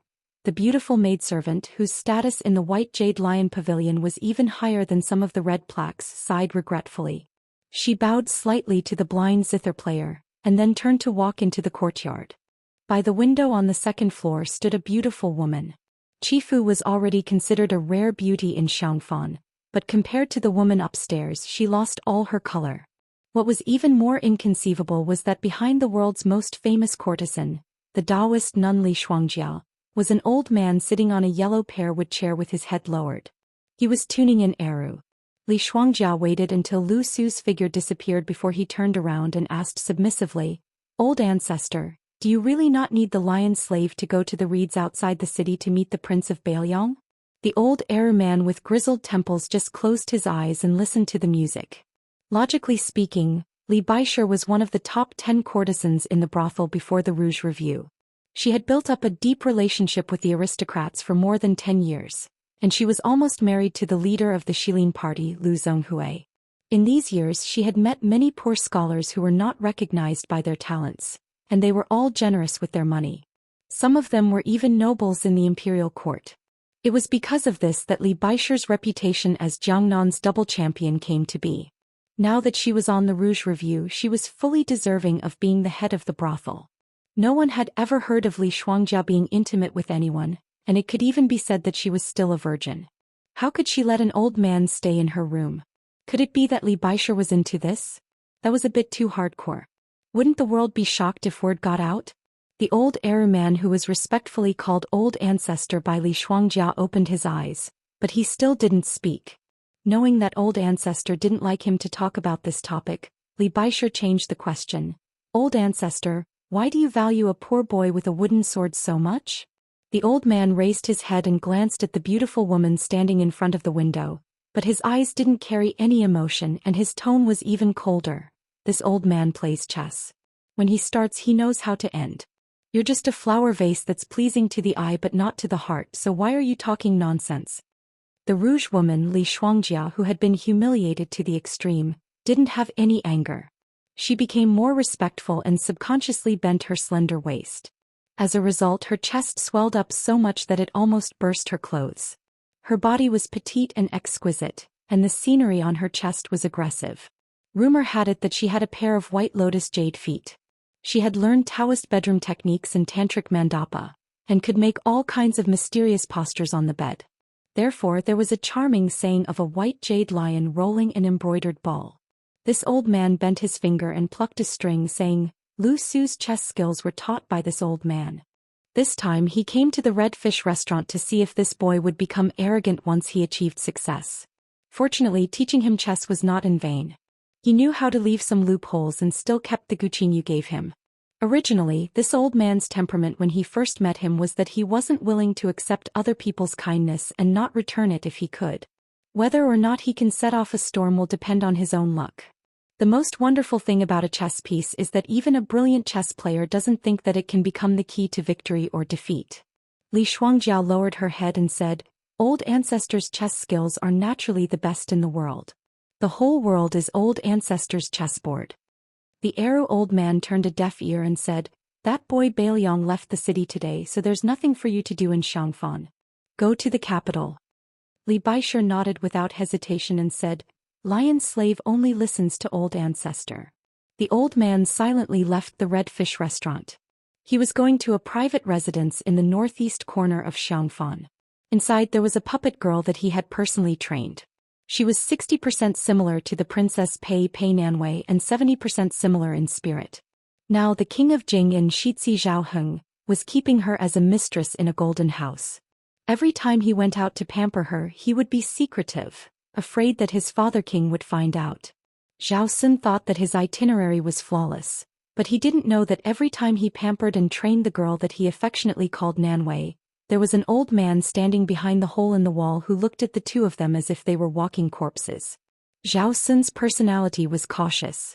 He had already sent people to investigate the girl's past and background. There was nothing strange about it. Therefore, that private residence was the greatest place for him to enjoy himself in the world. The little beauty was too similar to the girl in the manner that he had to call mother every time he saw her. Every frown, every smile, and even the way she frowned were not far off. Every time he was scolded by his father king in the manor, or after he ran into Wang Fei in the garden, he would come to the private residence to vent. He was extremely affectionate until he was exhausted. After the spring and autumn war ended, it was a brand new game of chess. The old man had already quietly placed 12 pieces. Most of them were still in the process of putting down pieces, but some were about to start. After going to the private residence, the old man immediately left the city and headed for the reed marsh outside Xianxia, which had the best scenery. Chapter 196. The King of Jingyan and His Royal Highness, Zhou Xian, had personally escorted them to the Xianxia city gate. He had gone up the fishing platform and watched them leave. Only then did he take a retainer and make a detour to the private residence where the beauty was hidden. Other than the canary, there was only one servant girl and 2 old nannies. There was no one else idle, not even half a man. Zhou Xian pushed open the door and entered. He immediately felt relaxed and happy. This place was far from the grandeur of the Jingyan palace. It was only a courtyard with 2 entrances, but in the eyes of the heir apparent, it was a paradise on earth that he had found with great difficulty. That strictly ordered prince's manor, that Buddhist hall where Ksitigarbha Bodhisattva was worshipped, every flower, every blade of grass, every brick, every tile, exuded a gloomy aura that the older he grew, the more unbearable it was. It was suffocating. The man closest to him was so scheming that even his son Zhou Xian did not dare to guess. Zhou Xian resented this man for not ruthlessly killing him back then, sitting on the dragon throne and wearing the dragon robe. He was even more afraid of this man's silent back when he ate vegetarian and chanted Buddhist prayer beads. But what worried His Royal Highness the most was why this man had married her. He did not know how to cherish her after marrying her. The husband and wife actually treated each other with respect as cold as ice. When there was something going on, they treated each other like soldiers. It was truly a great irony. Zhou Xian took a deep breath of the unique fresh air of the small courtyard. This place was filled with orchids. These flowers were her favorite. This noble Wang Fei was inferior to the prostitutes in Xianghua Alley. In a year she only had 2 opportunities to leave the city. Both times she went to look at the reeds. In spring she would look at the green shoots of the reeds. In autumn she would look at the old reeds as the wind blew like snow. Pei Nanwei, Pei Nanwei. Just because her name had the word reed in it, she liked to look at the most boring, tedious and weak reeds. The woman that His Royal Highness raised like a kitten or puppy in the courtyard had been stripped of her name from the first day she came in. Zhou Xian naturally liked her mutton-fat, jade-like body. When he held her in his arms, she had the charm of being warm in winter and cool in summer. But what truly made him crazy was her attitude. When Zhou Xian saw her and respectfully said that Xianxia had come to greet him, she just snorted coldly and haughtily, and Zhou Xian's bones immediately lightened. They were too similar. Zhou Xian gave a sinister smile and scolded, "You whore, Pei Nanwei. Who asked you to pretend to be virtuous in front of me?" Then without another word, he rushed up and tore apart her clothes that were exactly the same as Pei Nanwei's. He carried her to the large bed in the inner residence and fiercely whipped her. After making love, Zhou Xian returned to normal. He lay on the bed with his eyes closed and enjoyed the fake Wang Fei's kneading of his shoulders. He said regretfully, "Your skin and figure are still a bit lacking. Normally your voice is almost authentic. But once you're in bed, it's still a fly in the ointment. Be more careful next time. If you're still exposed like this the next time." The woman sitting on the bed used a nasal voice to make a sound of acknowledgement. Zhou Xian raised his head and glanced at her. He grabbed her silky hair and pressed her head under his crotch.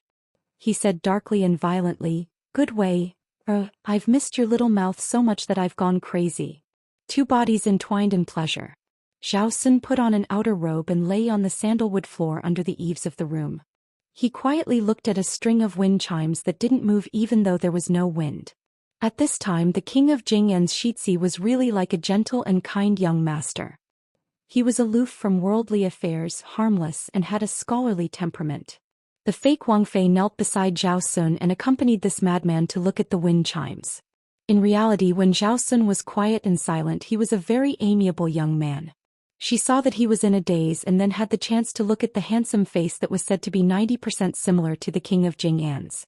Zhou Xian stared at the elegant wind chimes that were made from a string of broken jade pieces. He laughed softly and said, "Is it beautiful? He will never look at me like this in this lifetime. She doesn't even look at my father, much less me, a Shitzi who doesn't even have a hereditary title." The king of Jingyan closed his eyes in His Royal Highness and murmured, "I really envy those commoners. Zhou Xian left. Before he left, he slapped her across the face. The reason was that she had peeked at him under the eaves. The fake Wang Fei, whose cheeks were red and swollen, carefully lay down where the Xianxia had been. She didn't hold a trace of hatred. She just looked up at the wind chimes like him. The sound of the wind chimes was ethereal and pleasing to the ear. She suddenly sat up and looked at an old man who was sitting on the railing. She was filled with respect from the bottom of her heart. She had been shocked by the king of Jing'an's Xianxia. When she first entered the small courtyard, she had been whipped many times. If she did anything wrong, she would be slapped across the face. When she went to bed, she was humiliated in all sorts of ways. However, she wasn't afraid of any of this. Sometimes, when she hugged His Royal Highness and listened to him sob in the dead of night, she would feel a kind of sadness. Only the old man in front of her, who had never been rough, made her fear him to the bone. The old man, who had been elusive all these years, asked softly, "Have you fallen in love with this pitiful creature born in a noble family?" The fake Wang Fei crawled on the ground, her delicate body trembling. The old man smiled faintly and said, "No matter. That Zhou Xian isn't an idiot. If you don't give him some sincerity, he will get tired of you sooner or later." Kneeling on the ground, she was finally able to breathe. She raised her head and looked with puzzlement at the old man, who was half immortal and half demon to her. She said that he was an immortal, that he calculated everything. Almost every step of Zhao Sun's was within the old man's expectations. But the more it was like this, the more she felt terrified. She had originally imitated Princess Pei better, but the old man didn't allow it. He only told her to act more skillfully each time. Thinking about it now, she finally understood that if she had acted perfectly from the beginning, the king of Jing and Xianxia wouldn't have been willing to come here so often. Was the old man's skill at manipulating people's hearts to the point of perfection? What kind of person would scheme so hard against a vassal king? The old man looked at the string of broken jade wind chimes. He had asked the fake Wang Fei to hang them. Sure enough, Zhao Xian liked them very much. He liked them beyond imagination. The old man chuckled softly and said, "Up, down, left, right, I am hollow. No matter east, west, north, south or east, they all say the same. Ding ding dong ding dong." The fake Wang Fei didn't dare to speak. The old man stood up and smiled. "Whether you and that poor fool's luck is good or bad depends on today. It's a pity you can't see it." The old man left with his hands behind his back. Before he left, he indifferently left behind a prophecy. "In the future, when you see the furious king of Jing'an, just try your best to put in a good word for Zhao Xian. Maybe it will save your life." The fake Wang Fei was stupefied. The wind blew again and the wind chimes rang again. Ding ding dong dong ding ding ding dong. There was no longer any otherworldly feeling, only a murderous aura. Mount Wudong was lively because a bastard had come. This bastard came from Mount Longhu and was tolerated. But he actually fought with the young martial granduncle who was expected to be the leader. How was it? Were you beaten? Chapter 197.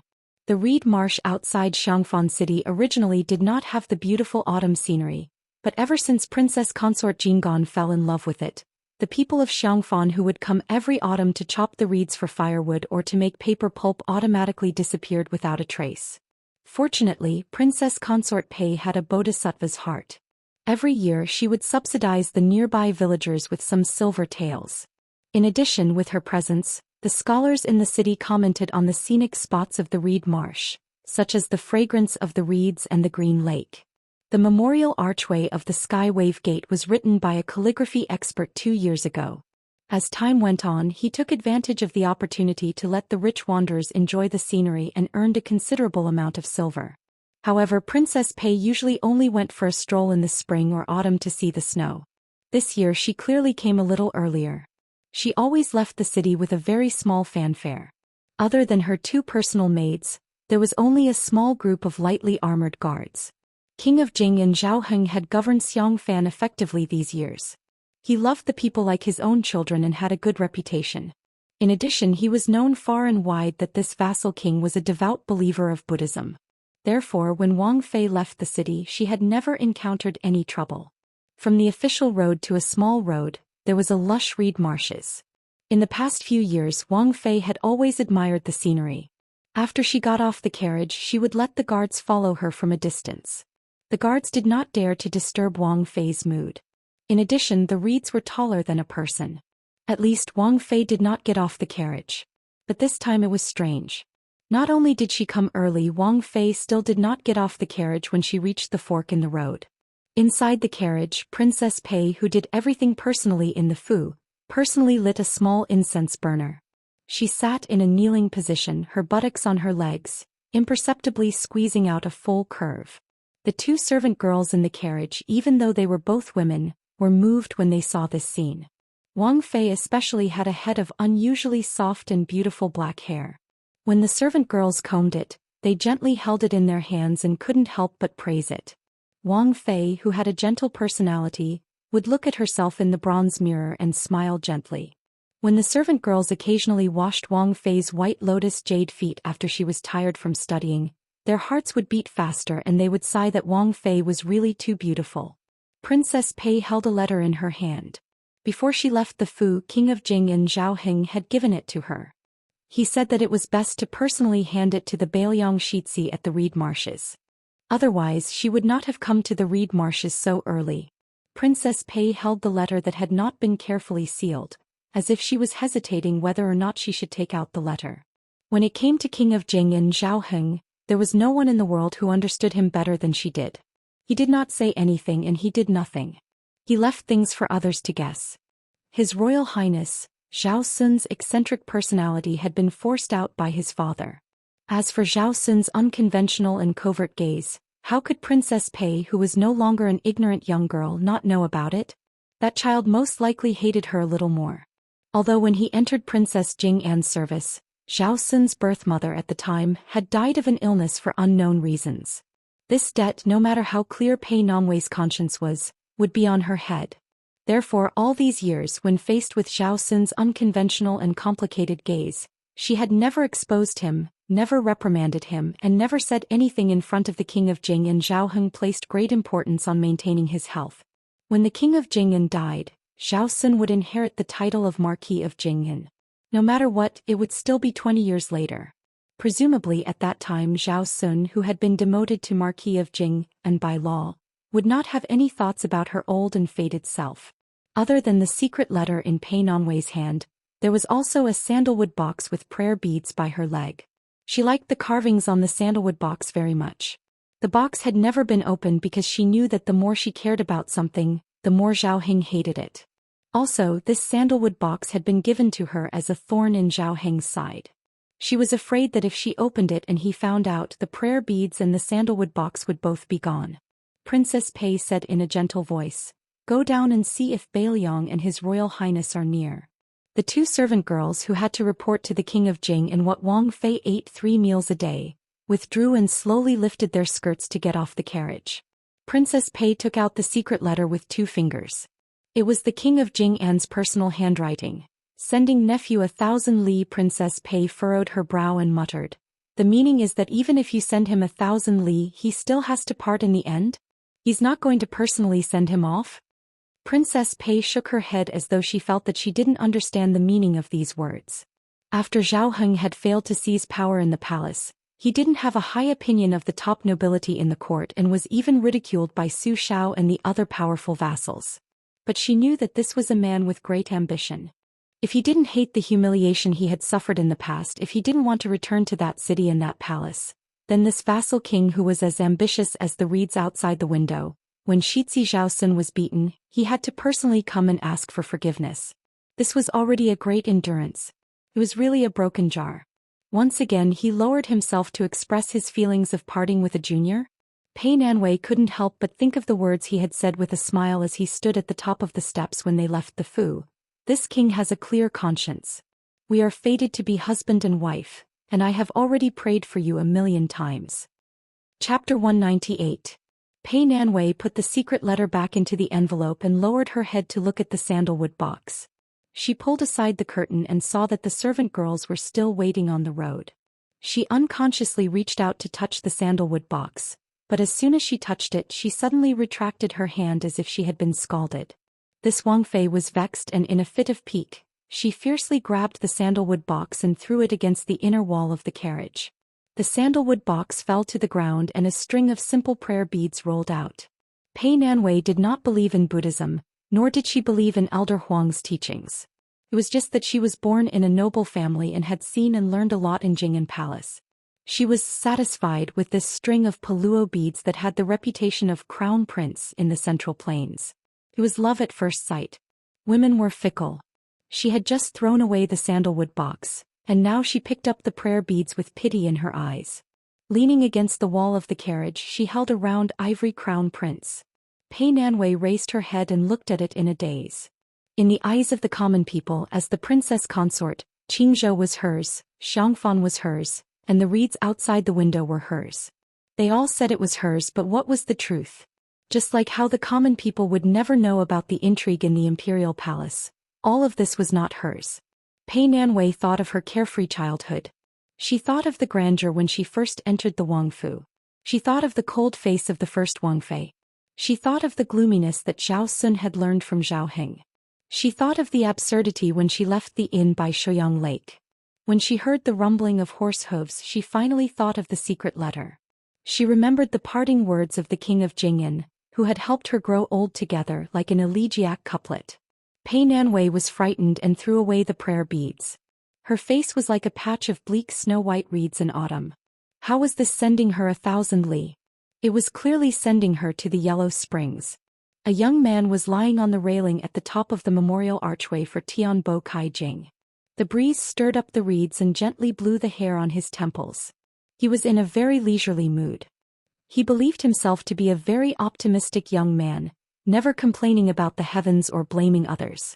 When he was young, he was alone with his mother and suffered from all the supercilious looks. When she died of illness and became as thin as a ghost, he was only 9 years old. Before his mother died, she said a lot of things that he didn't understand at the time. The general meaning was that she didn't regret giving birth to him, and didn't hate the father he had never met. Later he personally dug a grave and buried his mother. Although he was young, he understood that she hoped to see that person for the last time, even if it was just a glance, but she didn't. When he was thinking about how to not starve to death, a tall and sturdy man with a sharp voice appeared. His voice was the complete opposite of his figure. He was dressed in luxurious clothes that he had never seen before. He looked extremely beautiful, but he always gave people the feeling that he was wearing a luxurious human skin. At such a young age, he already felt like he had seen a man-eating demon. However, the man only held his hand and said that he would take him home. Home? His mother was gone. Or was home? Then he was taken to a city with very high walls. Through the curtain of the carriage he was dumbfounded. After getting off the carriage, the guy who didn't speak to him led him through countless city gates. Finally they arrived at a lake. On the lakeside there stood a man who looked very much like him. He was golden in color and had snakes crawling all over his body. Later he finally knew that it was not a snake but a dragon. The man who didn't say anything and didn't show any expression after meeting him was wearing a dragon robe. After that he had 2 cheap masters. In addition to the man who took him home, the other was an old monk who didn't like to smile. The former had a very good temper. When he saw the man covered in ferocious yellow snakes at the lakeside, he was scared to tears. When the man who would become his great master in the future led him back, he squatted down and whispered to him not to be afraid. After she grew up, she remembered that no matter how mischievous her great master Han was, he would only smile at her. It was as if he could do nothing but smile. In that vast and boundless family, everyone would be scared to death when they saw him. During the Mid-Autumn Festival when he was 12 years old, he secretly went to the Hall of Martial Heroes to admire the moon. He was caught and almost beheaded. It was his great master who knelt in front of the man and begged for mercy. Only then did he know that his great master not only knew how to smile, but he also knew how to kneel in front of people. After that, no one stopped him from going to the Hall of Martial Heroes. He could go anywhere he wanted. Second Master's temper was much worse. He always had countless feather dusters.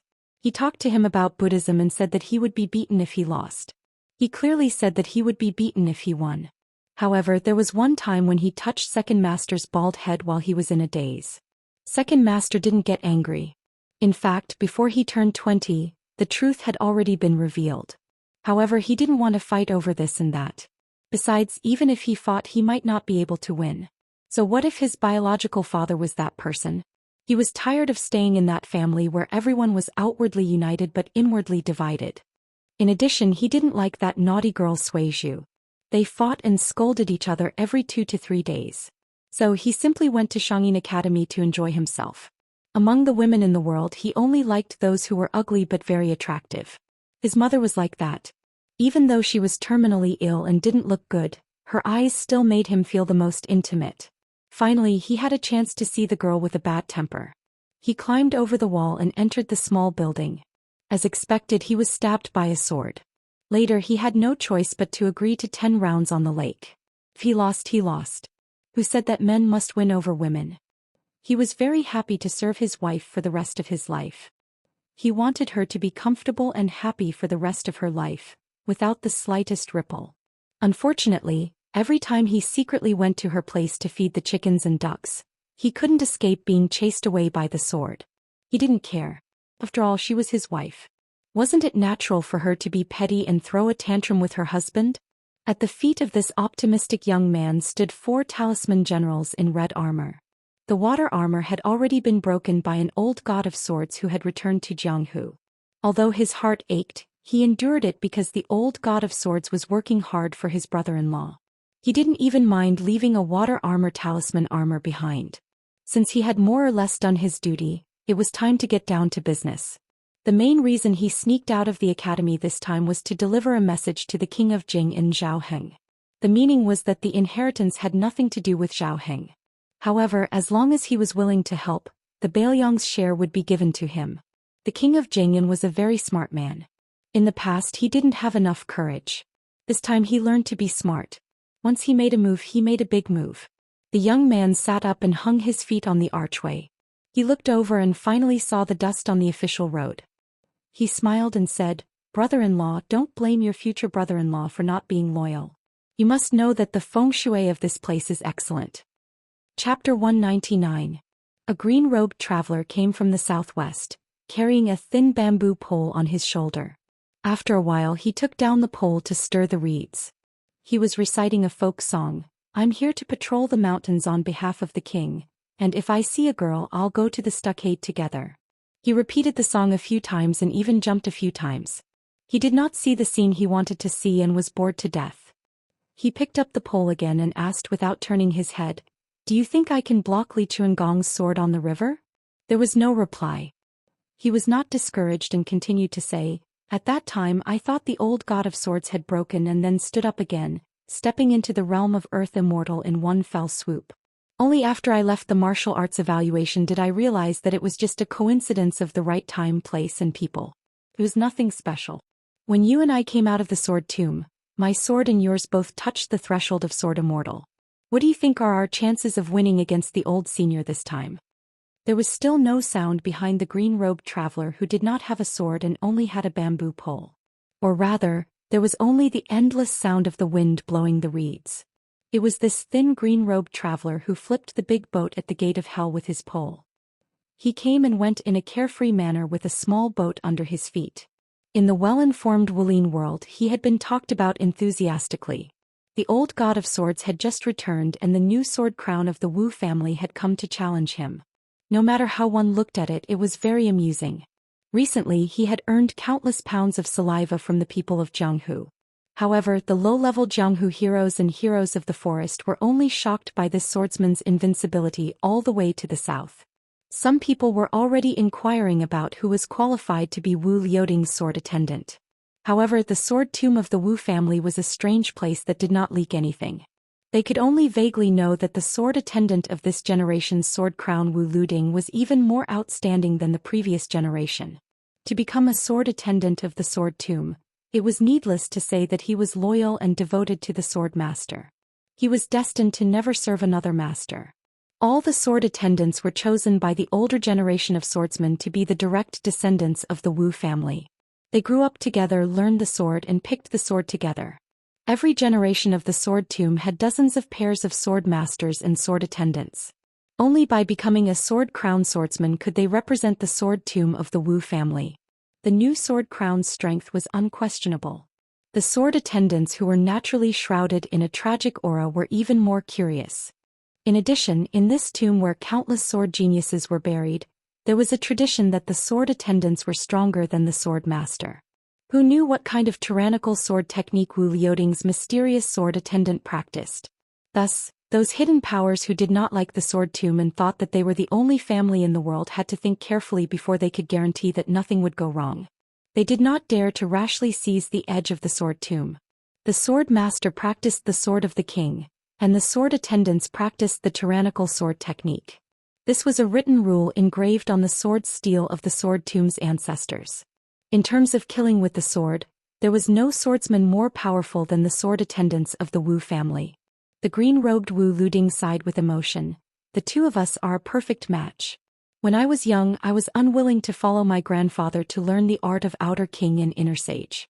I always felt that with the old ancestor's talent, he only obtained the title of Su of Zhou and was unable to become the king of my family's swordsmanship. Then why would I learn the sword of the king? I would rather practice the tyrannical sword technique of entering the world with my aunt. As for you, by chance you were bestowed with the sword of the king when you were young. Even my grandfather's sword, Su of Zhou, was retrieved for me from the Sword Mountain. I entered the world to practice the sword technique of entering the world, but your sword technique of entering the world had to accompany me into the world. I've wronged you. The king of Jing and said that my aunt's great Liang dragon sparrow is in the hands of that person. I don't care about the schemes of the imperial court, but that sword, no matter what, I will retrieve it for you. Finally, a slender figure appeared behind Wu Liuding. She carried a long sword on her back that was filled with awe-inspiring sword qi even without being unsheathed. She was dressed like Wu Liuding in a scholar's green robe. Her appearance was ordinary, but she was particularly angular. Between her eyebrows there was a murderous spirit. The ancient sword, Su of Zhou, was the second most famous sword in the world. It suppressed the 160,000 swords buried in the sword tomb. The woman with the sword on her back, who should not be blind, kept her eyes closed as she walked. A cool breeze brushed past her face, blowing her hair that was roughly tied into a ponytail with a red string. Wu Liuding, who was carrying a bamboo pole, turned around and smiled mischievously. Cui Hua, why do I like you even though I know that you're not good-looking? The young woman with the sword on her back and her eyes closed answered seriously. It's probably because you like to eat the pickled cabbage I make. You like me because you're afraid that there won't be any pickled cabbage to eat. She was famous for not being good with words in the Wu family's sword tomb since she was young. Other than practicing the sword, she practiced the sword again and again. Apart from that, her only interest was making pickled cabbage. Wu Liuding had been craving this since he was young. Unfortunately, this craving lasted for so many years. She was born poor. Before she was brought into the Wu family's sword tomb, she was the daughter of a village barbarian. Probably because her memories of the past were limited to the taste of pickled cabbage, she tried to make pickled cabbage after entering the sacred ground in the hearts of sword practitioners. As for whether the taste was good or not, there was no comparison, so naturally there was no answer. In any case, they grew up together. To be precise, Wu Liuding, who grew up together with bamboo swords, never got tired of eating pickled cabbage. Her rigid answer might be preposterous in the ears of outsiders, but Wu Liuding listened attentively and seriously pondered this question. Cui Hua's pickled cabbage, was there anything more delicious than this in the world? Moreover, when Cui Hua didn't mention the sword and was seriously making pickled cabbage, she who didn't look too good always looked better. Cui Hua, if I die in Li Chuangong's hands today, then from now on, there's no need to offer wine every tomb sweeping day. I don't really like to drink. Just make a big pot of pickled cabbage. A sword attendant served the sword master, but there was no rule of avenging the sword master. When facing an enemy, they were not allowed to help. There was only the custom of burying the sword and guarding the grave. The Wu family's ancestor set this iron rule in the past, afraid that the younger generation would have something to rely on and delay the pure sword heart that sought the Tao alone. Cui Hua, can pickled cabbage only be used for pickled cabbage? I only know how to pickle cabbage. Let's change the taste. We're already in the south. Wu Liuding drooled with a face full of anticipation. Shouldn't you be thinking about how to break Li Chuangong's two-sleeved green snake? The head of this generation of sword attendants frowned and asked softly. It really was a bit unreasonable. Not to mention that this was a critical moment before the start of a great battle. Even in normal times, a sword crown of the Wu family and a sword attendant shouldn't be talking about pickled cabbage. In any case, they should talk about some mysterious and profound understanding of the way of the sword, and say something that would make all the swordsmen in the world admire and respect. Thinking that only by living can I eat pickled cabbage, I have more fighting spirit. I also don't have to think about whether or not I feel guilty about using the Su of Gojosian sword. Whether it's Li Chuangong's two-sleeved green snake or Dong Tai's peach blossom branch, whether it's swordsmanship or sword intent, in the end, they all belong to the category of the way of the sword. In the world, there really isn't a place that understands the sword better than the Wu family. Wu Luding laughed softly. His hands rested on the bamboo pole and he squinted at the end of the reed path. The man from the Zhuang family with a bundle of golden soft swords wrapped around his waist, and Wu Luding happened to walk from the northeast to the center. This man, whose skin was as dark as a farmer's, had a wooden expression. He slightly lowered his head and there was a bulge in his bosom which seemed to be a wooden box. It was this thing that had brought him to Xiangfan City. Chapter 200. Back then, there was no right or wrong in the 10 years of battle between Xiangfan and Sushao. Even if Wang Mingyang died on the fishing platform, he would not argue with Butcher Su Shao. It was not that he did not try to persuade Wang Mingyang to leave Xiangfan. He even said to him that even if he won the battle, half of the southeast would collapse. What could he do? But that person did not listen. In the end, he used the 200,000 lives of Xiangfan to protect one person's reputation. What was the difference between such a cruel and ruthless act and the enemy Ren Tu? Was it more moral? When he heard of this tragic ending, he was in Beimang. He did not go to Beiliang to seek revenge. He only said that the Su family was not allowed to enter Xiangfan again. He meant what he said. Also, the king of Jing and Zhao Heng had given him the box with Wang Mingyang's eyeballs. He was only a martial artist. He did not want to get involved in the feud between the two vassal kings. But since the king of Beiliang's son dared to come to Xiangfan, he had to fulfill his promise. Because Wang Mingyang was his brother from the same father and mother. The two maidservants stood on tiptoe for a long time before they finally saw the infamous Northern Liang crown prince. He did not stay comfortably in the carriage. Instead, he was riding a horse with an old Daoist with a sage-like demeanor. They were both puzzled. Was this crown prince not afraid of eating dust? No matter how good one's horsemanship was, it was hard to endure the bumpy ride. How could it be as comfortable as sitting in a carriage? They jogged back to the Wang Fei's carriage and said that the heir had arrived. Princess Fei slowly dismounted from her horse. She held the secret letter with only a few numbers in one hand and the rosary beads of satisfaction in the other. Her expression was normal.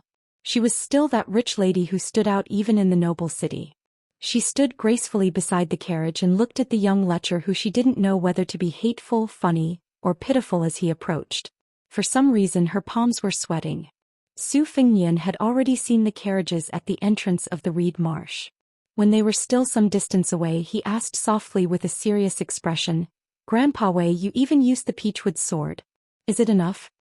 Old Daoist Mi Wei Shuyang, who had disappeared for 2 days, stroked his beard and smiled. "Mahogany 36, the sword formation is ready." Su Fengnian nodded and said gloomily, "In the letter, Lu Qiuer said that the younger brother of Prince Mingyang of Xiangfan is also here. I just don't understand. Back then Xiangfan had been fighting for 10 years and he never helped. Why is he here today? Have you found your conscience?" Wei Shuyang's expression immediately became serious. He sighed and shook his head. "I don't dare to speak nonsense. I only know that this person's martial cultivation is extremely profound. Otherwise, he wouldn't have been able to enter the martial arts rankings twice in a row and be the 11th most powerful person in the world for 20 years in a row. Outsiders are just here to watch the show and feel that this title is laughable. I really can't laugh at all." Su Fengnian didn't hold the horse's reins. His hands were on the embroidered winter, spring, and thunder sabers. He narrowed his eyes at the 2 pretty maidservants who were being protected by the bodyguards of the Prince of Jingun's Fu. If it was said that the 11th person surnamed Wang coming out of the city to entertain guests was outside of reason and within expectations, then Pei Wangfei, who had already heard the news on the way out of the city, was somewhat baffled. Had that old turtle Prince of Jingon Zhao Heng gone crazy? Did he want to put her, a Wangfei, in this reed marsh that was practically a place of certain death? It was understandable that he wanted to lure her into a trap, but did he need to pay such a heavy price? In any case, she was a Wangfei that was even more charming than Jade. Or had Zhao Heng gone crazy for the sake of hereditary succession? Su Fengnian murmured, For now we know that there are only the 11th and 4th red armors. What other tricks does Zhao Heng have? Since he was willing to treat Pei Nanwei as a chess piece, then he definitely wouldn't be so polite. What after the event he said that this Xianxia had ulterior motives towards Princess Jingyan, who was out of the city enjoying the scenery. He purposely followed her all the way and sullied Wang Fei? Then the king of Jingyan would fly into a rage because of a beauty? Isn't this statement too careless? Furthermore, does Zhao Heng really have the confidence to kill me in one strike here? Or does this vassal king feel that he can't beat Su Xiao and that I have the confidence to win if I fight him? Su Fengnian whispered to Wei Xiong, "Let Ningame and the Phoenix Battalion catch up quickly. There's no need to keep a distance of half a li. Also make it clear to him that he's prepared to fight to the death." The old Daoist priest Wei Xiong immediately urged his horse to turn back. Su Fengnian could already clearly see the beautiful faces of the two female servants from Jingyan Palace. He slowed down and kept pace with the carriage. He reached out and knocked on the wall of the carriage. Jiang and I lifted the curtain with a suspicious expression. Su Fengnian said, "Tell the old senior that the 11th in the world, Wang Mingyin, has come. The red armors of the talisman generals have also come.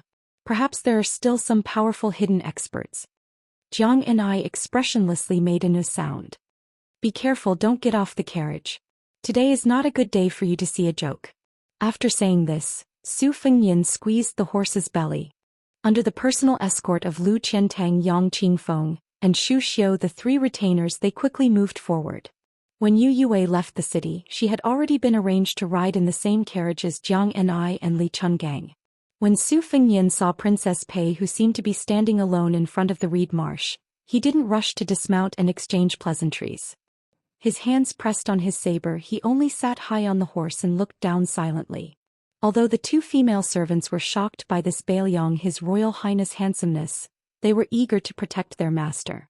Seeing him sitting proudly on the horse without saying a word, one of the female servants who had followed the Wang Fei and whose reputation was no less than that of the common stewards of the Wang Fu angrily rebuked. "Bailiang Shitzi, seeing the Wang Fei, why don't you dismount?" Su Fengnian dismissed it with a smile and only stared at the great beauty who ranked higher than Xiangfan and Li Shuangjia. He had never seen the famous courtesan with the white jade lion rolling embroidered balls, but he was sure that if any man in the world had to choose between the Wang Fei Pei Nanwei and the beautiful Li Baishe, even if the latter was prettier, they would still choose to spend the night with Pei Nanwei. The legitimate Wang Fei of the 6 vassal kings of the Li Yang dynasty was not something that the concubines of the perished countries could compare to. Probably only the empress of the perished emperor could compare to her in terms of seduction. Su Fengnian hoped to see something from her eyes, but unfortunately he couldn't find any clues. He couldn't even tell if she knew that she was in danger or not, and the person behind this ruthless trap was none other than Prince Jinggan, who had been faithful to her for a day as husband and wife for 100 days. Su Fengnian became more and more curious. He didn't have the patience or mood to play games with the woman in front of him, so he directly asked, "You're not running?" Princess Jingyan looked up from under the horse and calmly asked, "Where can I run to?" Su Fengnian smiled mockingly and said, "It's good to hide." Princess Pei smiled faintly and said, "The king of Jingyan wants to give you a letter. Shitzi can rest assured that the letter isn't poisoned because I've already seen it." Su Fengnian only stretched out the embroidered winter knife. The Wang Fei wasn't angry at his arrogance and rudeness, and put the letter on the knife. Su Fengnian took out the letter and glanced at the contents. He smiled and said, "Uncle King of Jingyan wants to send me to the Yellow Springs." Pei Nanwei smiled and said, "Shitzi is so scheming. All these years, you've really been pretending to be dumb for dumb people to see. If you knew it would be like this, why did you do it in the first place?"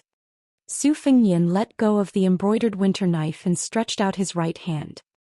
He smiled and said, "Are you comfortable?" Princess Pei, who had always been graceful and elegant, blushed. She bit her lips and said in a low voice, "Su Fengnian, you really deserve to die." Su Fengnian sat on the horse and didn't look at the furious Princess Jingyan. He only looked at the reeds and calmly said, "Wang Fei, don't worry. Before I die, I won't forget to take you with me. When I'm on the Yellow Springs, I'll teach your little mouth how to play the flute.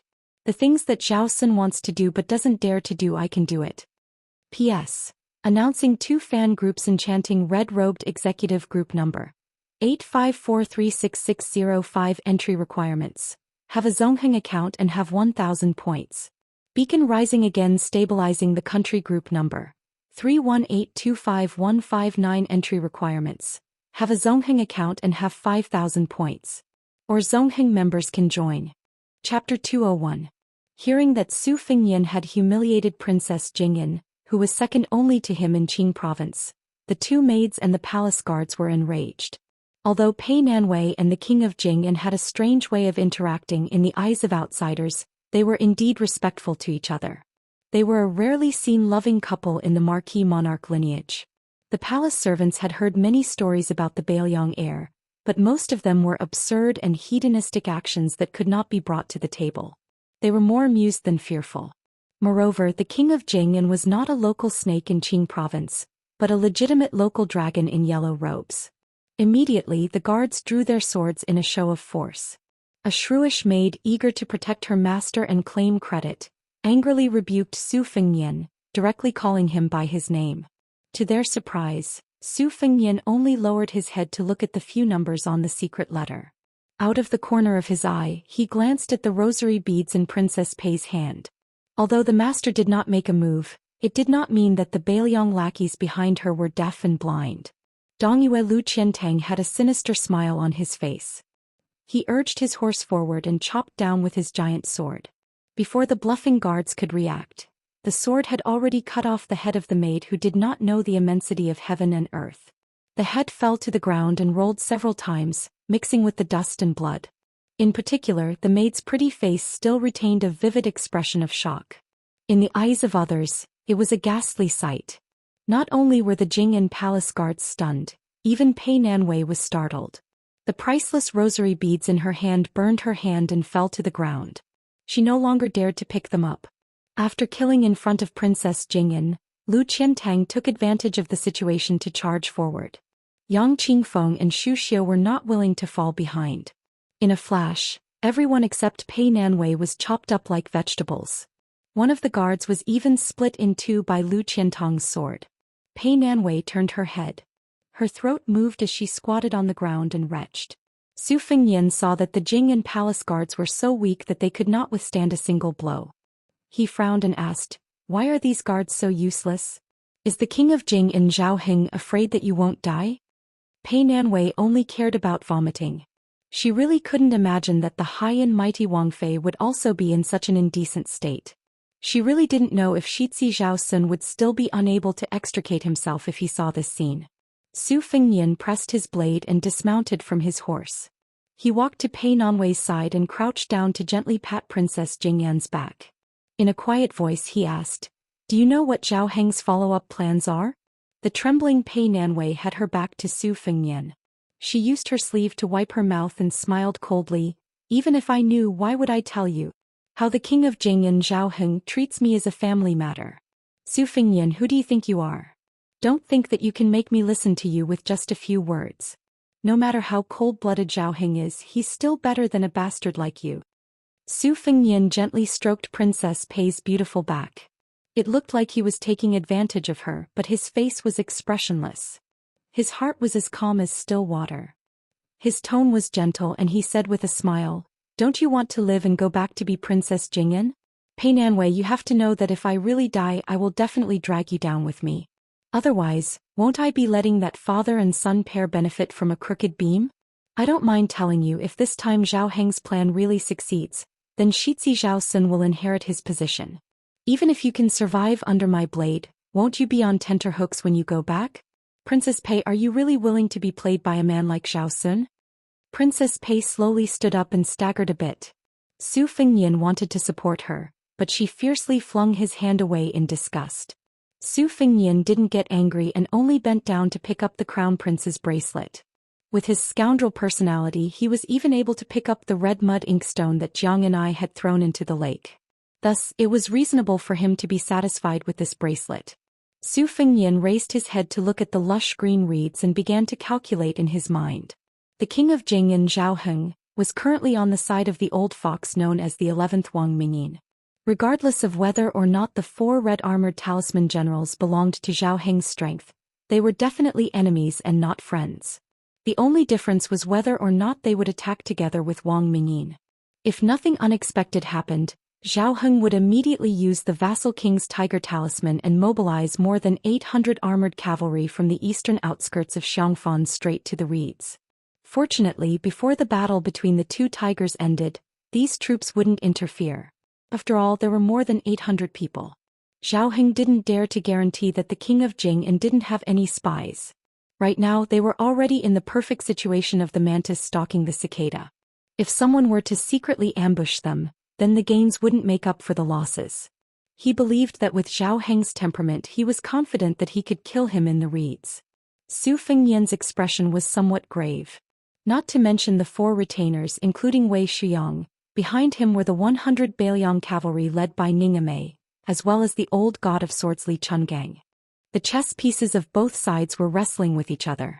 According to common sense, Li Chungang, who was ranked 8th in the world, would fight against Wang Mingyin, who was ranked 11th.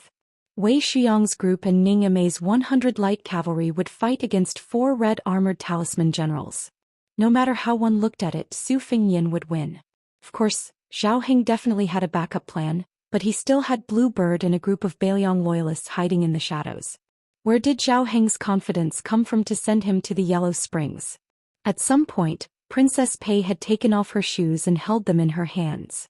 Her white socks stepped on the ground as she stared blankly at the muddy path covered in green reeds. Every autumn, she would disperse the imperial bodyguards and walk on the muddy path in an unfitting manner. The path would be densely packed with small brown spikes, which were the tips of the reeds that had been poured into the ground.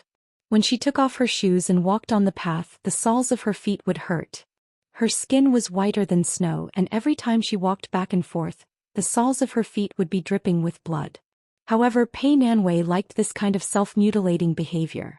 She preferred to lie alone in the small boat, letting the autumn wind and snow cover her body. Should he just stab this woman to death and be done with it? Chapter 202.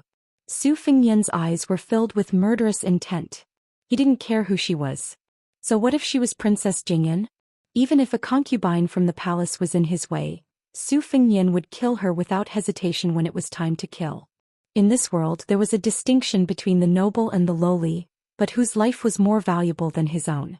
Just as Su Fengyan was thinking about how to give Pei Nanwei a quick death and make Zhao Heng unhappy, a man and a woman walked over from the small path. They were both very young and appeared particularly high-spirited at this moment. The young man carried a bamboo pole on his shoulder. 10 steps behind him was a delicate and pretty woman with a sword on her back. Her eyes were closed and she appeared cold and cheerless. The first to appear was not the 11th.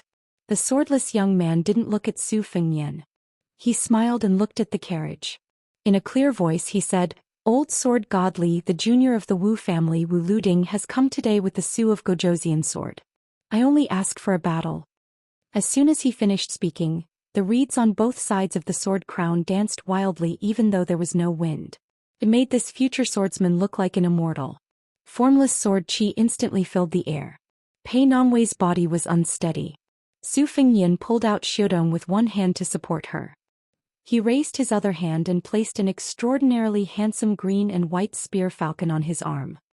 He turned around and said to Wei Xiang and the others, "Follow the spear falcon into the reeds and delay the Fu General Hongjia." Su Fengyan raised his arm and the spear falcon once again charged into the clouds. Seeing Su Fengyan's gaze, Judumi Taoist Wei Xiang nodded quietly and took the lead into the reeds. Other than the 2 major sects of inner and outer alchemy, there were many other sects with their own supernatural powers. Among them there were the Fu Yao sect's necromancers who could exorcise ghosts and summon gods. There were also warlocks who were proficient in Chimen Duanjia. This formation was not set up by the military but by human power and the right time. It could be said that it could turn something rotten into something magical. It was rumored that the top warlocks could make soldiers out of beams. Most of the Taoist priests in the imperial palace's imperial observatory were proficient in observing images, observing qi and exploring the veins of the earth.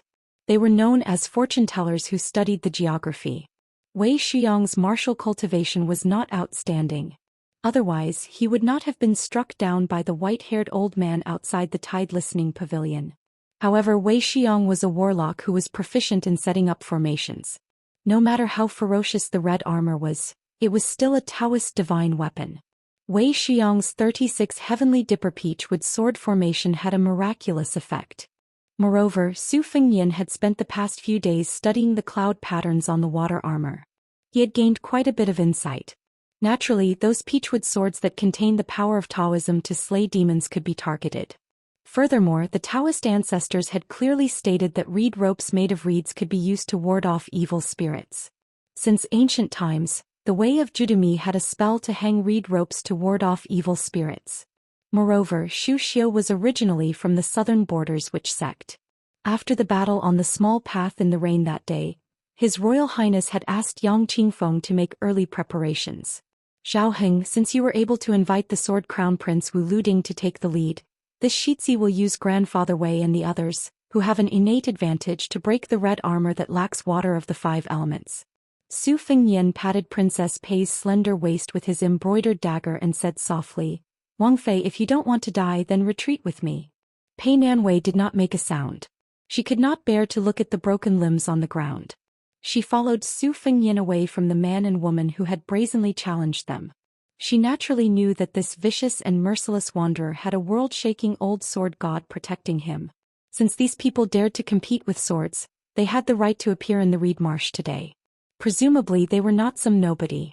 When she saw Su Fengyan retreat, he was still facing the man and woman, unwilling to turn over his back. She laughed coldly in her heart. Was this guy really Su Zhao's son? So cowardly and afraid of trouble. At this time, Su Fengyan slowly retreated and coincidentally met Princess Pei. Seeing her mocking and disgusted expression, he guessed her undisguised thoughts. He smiled and said, What, do you think I'm afraid of death? Wang Fei, if you really are not afraid of death, why would you be willing to follow me? You could have stayed where you were and let the sword energy cut you to pieces. Ah, this death is really ugly. It doesn't match the noble status of Wang Fei. A lazy voice came from the carriage. Little Su, this old man needs to borrow a sword again today. Su Fengyan unhappily shouted, Borrow it, borrow it. This Shitzi can't wait to borrow 100 or 1,000 swords from you. Pei Namwei's face was stunned. This bastard was still the Shitzi of Bailiang. He really did not have any heroic spirit. Did he not even know how to act calm and pretend to be a great general? Su Fengyan did not pay attention to Princess Pei. He looked at the woman with the sword behind Wu Luding. The Su of Gojosian sword? Good, that was the second most famous sword in the world. According to Aunt Zhao Yute, the Su of Gojosian was the name of this generation's Jinzhong family head and the name of his sword. How did it end up in that woman's hands? Wu Luding defeated the Wu family sword master? That shouldn't be. One had to know that his master Li Yishan, who lived in seclusion on the top floor of the Tide Listening Pavilion, was one of the judges of the previous generation's civil, military and general evaluations. He had also mentioned some secrets. There was an unwritten rule in the civil, military and general evaluations. The experts from the 2 Zen temples of Mount Longhu and the Wu family sword tomb would not be considered for the rankings. Half of it was out of respect and the other half was out of concern. These old immortals and old monsters had unpredictable temperaments. For example, Qi Xuanzhen, who was the world's #1 expert in Taoism and swordsmanship, who had defeated all demons in the world with a single sword strike, would not be considered for the rankings. Who would dare go against him? But since Wu Luding had left the Wu family sword tomb with the identity of a sword crown, if he had only come out after defeating the Su of Gojosian, he should be able to enter the top 10 experts. Could it be that the one who had defeated the Su of Gojosian was not Wu Luding, but that female sword attendant? Su Fengyan looked at the woman. Unexpectedly, as if she had sensed something, she immediately opened her eyes and looked over. Su Fengyan's heart skipped a beat, but he still smiled. However, the woman closed her eyes again as if she had seen through Su Fengyan's capabilities and was disdainful of him. Su Fengyan did not take it to heart. He threw a look at Bluebird, who was holding a good sword, indicating that she should lend the sword to the old god of swords. Although the sword in Bluebird's hand could also cut through hair, it was still slightly inferior to the crimson afterglow in Lu Qiantong's hand, not to mention the great Liang dragonfinch in the red sandalwood sword case. Initially, Su Fengyan was still somewhat worried, but when Bluebird tossed the sword into the air, Old Man Li's figure rushed out of the carriage, laughing loudly as he held the sword hilt and flew towards Wu Luding. Su Fengyan immediately calmed down. The old god of swords was ranked 8th in the world. Was the 8th ranking really that low? There were millions of swordsmen in the world who wielded swords. Were there not only this old man wearing a sheepskin fur coat and that dong tai standing above millions of people? Who would dare to say that Li Chungang would stop at the 8th place after truly returning to the peak? Only then did the old god of swords soar into the air like a dragon. A farmer shuttled out from the reeds and said inconspicuously, "Crown Prince, may I borrow your head?" Chapter 203. 11th had finally arrived. Regardless of whether it was a meticulous plan or an unintentional one, this most tragic character of the top 10 had stepped on the most appropriate place at the most appropriate time. Almost instantly he had grasped Su Fengyan's Achilles heel. Li Chungang was going to fight with Wu Luding, who carried the Su of Gozhouzian sword. Both of them represented the new and old sword masters of Jianghu. Naturally they would not be able to escape with just a few moves. Wei Shuyang, Lu Qiantang and the other 3 had all gone to the reed marsh. This was a bloody battle where the outcome was hard to predict. It was possible that all of them would die. At this moment Su Fengyan was only left with the death warrior Blue Bird, Ningame and the 100 light cavalry behind him. Su Fengyan turned his head to look at the eager halberd Ningame. Without needing to ask, the Bailiang general with the word bow in his hand nodded. He raised one hand and the 30 light cavalry spread out in a fan shape. 30 crossbows were pointed directly at the master who had long been famous in Jianghu. Without a doubt this was another grudge match between an iron-blooded soldier and a martial artist. With the halberd Ningame blocking the crossbows, Su Fengyan temporarily did not look at 11th. He only stared at the old sword god. It was not that he had underestimated Wang Mingyin, but in a battle of life and death between masters, it was destined that the moves would be extremely ingenious. Whether it was Li Chungang or Wu Luding, they were both masters of the sword. Perhaps any one of their moves would be even more ingenious than the moves he had learned from the secret manuals. Looking at them and remembering their outlines would be a good thing. Su Fengyan could not help but murmur in a low voice, "They're really at daggers drawn." Li Chungang raised his sword and went forward. Wu Luding faced this senior swordsman who had been famous for 60 years. Not only was he not afraid, he laughed heartily and with a twist of his hand, the bamboo pole spun off his shoulder and flew forward. Dressed in a green robe, he rushed forward and grabbed one end of the bamboo pole. Just like on the river, he used the bamboo as a sword and stabbed the other end of the bamboo pole into the road. He lightly shouted, "Rise." Last time he had overturned the river and overturned the boat with a single pole. This time he forcefully pried up a large piece of thick and heavy soil from the muddy road and threw it at Li Chungang. After the curved bamboo raised the dust that covered the sky and the sun, the bamboo pole returned to his shoulder. With a loud bang he stomped on the ground, creating a large pit. Instantly, countless clouds of dust flew up from under his feet. The bamboo pole that should have been brittle on the spot was bent into a soul-stirring arc by his hands. His hands formed a hand seal and the large pole was like a full moon bow bouncing into the air. It bounced into the cloud of dust and injected a swift and fierce sword chi into it. Li Chungang, who was flying through the air, sneered. As usual, he chopped down with his sword, chopping up the obstructing cloud of dust. At the same time, in a spurt of energy, he smashed the sword chi contained within the cloud of dust into pieces. The cloud of dust filled the air and shot in all directions. When the soil mixed with the abundant sword chi landed on the ground, it pierced countless potholes. The two of them were 200 steps away from each other on the open official road. The sword chi dazzled and swirled in the air, creating dozens of crisscrossing gullies. Princess Jing'an was dumbfounded. If she had stayed on the spot, wouldn't she have been chopped into pieces like Su Fengyan said? Would she have died without a complete corpse? The power of a light sword could split the air and split the earth. Was it really so terrifying and invincible? Princess Pei originally had no impression of martial arts in Jianghu. Today, after seeing it with her own eyes, she realized how terrifying it was. She tilted her head and secretly looked at Su Fengyan. She couldn't see any clues from his eyes. She couldn't tell if he was confident or if he had lost his soul. Li Chunggang's sword was like a rainbow piercing the sun. The white light was dazzling as it shot through the cloud of dust towards Wu Luding. This sword was blocked by the sword chi of the bamboo pole and the cloud of dust, but it didn't seem to be weakened in the slightest. With the bamboo pole back in his hand, Wu Luding pushed off with the tip of his foot and hurriedly retreated. He was just a hair's breadth away from the old god of swords' swift and fierce sword. Wrapped in an unparalleled sword will, the old god of swords' sword pierced through the spot where the sword crown of the Wu clan had landed, creating a huge pit that was about 10 feet deep. The green-robed Wu looting laughed softly and said, "What a good one-sword immortal kneels." As he spoke leisurely, the bamboo pole didn't slow down at all. It swept towards the old god of swords' head, whistling like the wind. The old god of swords had a cold smile on his face. How could this young man dare to talk about the way of the sword with a bamboo pole in front of this old man? The sword chi in his hand surged. Even the common people could see the green light curling around the tip of the sword. The so-called sword chi, a high realm, allowed the sword to give birth to a grand spirit that connected with the heavens and earth. The common people only knew that a true man should use a 3-foot sword to kill and break through the enemy. Did they really think that it was just a 3-foot sword made of copper and iron? After the one-armed Li Chungang landed on the road, he still casually swung his sword. This time Wu Luding didn't avoid the sharp edge. The bamboo pole didn't change its trajectory and continued to sweep through the army. The two sword moves were nothing more than one horizontal and one vertical.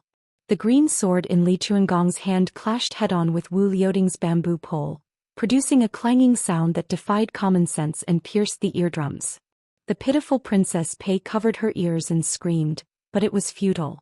She almost vomited blood. Su Fengnian frowned slightly. He walked in front of her and imperceptibly blocked the ripples of qi from the collision. After the sword in Li Chuangong's hand came into contact with the bamboo pole, it wasn't deflected. Instead, it was just like how he taught Su Fengnian's sword moves and sword aura. In an instant, it flicked the bamboo pole 16 times, each time frightening. The tip of the sword, which was originally an inch long, exploded to 3 inches long. The onlookers could only see the green sword aura dancing wildly in the old god of swords' hand. Then they saw Wu Liuding's bamboo pole bending again and again. Finally, it couldn't withstand the old god of swords' endless sword aura and made a loud bang. The bamboo pole was, after all, just an ordinary bamboo pole. When it broke, Li Chungang, who had gained the initiative, didn't show any change in his expression. He took the opportunity to hack at Wu Liuding's chest. The bamboo pole broke into 2. The latter held half in each hand and retreated again and again. After floating 20 steps, Li Chungang took another 20 steps forward. The tip of his sword never left Wu Liuding's chest. The tip of his sword was 5 feet away. The sword aura was like a green snake, but it was only a foot away. Wu Liuding finally stopped being careless. He changed the bamboo pole from one hand to a 2-handed sword. The Wu family's sword tomb was famous for its unparalleled sword moves. Since he was able to walk out of the tomb as a sword crown, there was no doubt that he had reached the peak of swordsmanship. The bamboo pole didn't emit any sword aura. It was only good for unpredictable moves. Even when facing a sword master like Li Chungang, who had 1 foot in the door of the sword Immortal, his sword moves were still domineering and unstoppable. Li Chuangong's frown loosened and he smiled. For some reason he withdrew the green light on his sword and no longer used the sword aura. He just used sword moves against sword moves. The two fought close to each other, dazzling the eyes. In the blink of an eye they had swung 100 or 1,000 swords. The 11th in the world was also an eye-opener. There were a total of 8 kinds of crossbows in the Liang dynasty. Apart from the 4 that were shot by foot, the cardinal crossbow in the hands of the Bailiang cavalry was the most lethal. It was comparable to the yellow stirrup treading crossbow. Therefore this Bailiang crossbow was called Mountain Splitter, which was as famous as the Bailiang saber. Since it dared to be called Mountain Splitter, its power was amazing. 30 crossbows were shot at the same time. However, the 11th Wang Mingyin just walked forward without fear. He stretched out a hand and pointed at the air in front of him, hitting the first wave of arrows to the ground. After the first wave of arrows was splashed, the second wave of arrows came in rapid succession. The old-fashioned Wang Mingyin no longer pointed at the world with one hand. Instead, he clenched his fists and his clothes puffed up. He actually assumed a rude posture of resisting the crossbows. Several waves of arrows were violently bounced off by the qi around his body and stabbed into the ground at an angle. For a moment, Wang Mingyin's back was covered with arrows. Only when the crossbow was angry could it be called a crossbow. However, this farmer was able to block the arrows that were like splashing ink on his head without batting an eyelid. He said that he wanted to borrow His Royal Highness's head. He would do what he said. Chapter 204. The captain of the Phoenix Battalion Yuan Meng, narrowed his eyes as he stared at the unknown Jianghu man. He pulled on the reins of his horse and charged forward with his saber. The Bailiang light cavalry cooperated with each other skillfully. The 20 men on either side of Yuan Meng raised their crossbows and prepared to attack. The remaining 10 men behind them charged forward with their sabers drawn. The Bailiang army placed great importance on horse management. Not to mention how majestic the heavy armored cavalry was, the light cavalry was equipped with horses that were far superior to the cavalry outside of Bailiang. Furthermore, the Phoenix Battalion was the personal guard of the Bailiang army. The horses they rode were all heavy breeds. They were 7 feet tall and weighed more than 2,000 jin. When they charged forward, regardless of whether they were carrying sabers or spears, the cavalry charged forward like a mountain torrent. Their horses were extremely powerful. Pei Nanwei did not know much about the spring and autumn war. She had only heard rumors that the Bailiang cavalry was invincible. Today, when she saw the charging power of the 10 cavalry, she could not help but feel dazzled. If 10 men and 10 horses were already like this, then the 300,000-strong cavalry under the command of the king of Bailiang must have trampled over the 6 nations. But what happened next made Princess Pei's eyes widen. The strong man who looked like a farmer charged toward the 10 cavalry. His hands parried the rain of arrows that came from the 2 sides of the fan. He ran with large strides and collided with the tall horse of the captain Yuan Meng, who bore the brunt of the charge. As Princess Jing'an expected, the cruel scene of the farmer's blood splattering 3 feet high did not occur. Instead, the dull man used the mountain crash to break the neck of the warhorse and sent Yuan Meng and his horse flying. Yuan Meng did not even have time to chop down with his saber. The man quickened his pace. His feet rumbled on the ground, not losing to the sound of the horse's hooves. He spread out his hands and placed them on the bodies of the 2 horses. With a sudden burst of strength, he threw the 2 horses behind Yuan Meng into the air. Pei Nanwei, who was born in a literary and aristocratic family and then raised in a golden and jade cage by King of Jing'an, opened her mouth slightly in disbelief. How could there be such a godlike martial artist in the world? The farmer threw off the 3 warhorses in one go, and the 2 Bailiang sabers at his sides finally took the opportunity to chop down. The man with the strength to pull mountains and rivers had a gloomy face. Both of his hands gripped the world's sharpest standard cold saber. With a twist he curled it up. "Come down." Hearing him calmly say 2 words, 2 valiant light cavalrymen were pulled off their horses and thrown out.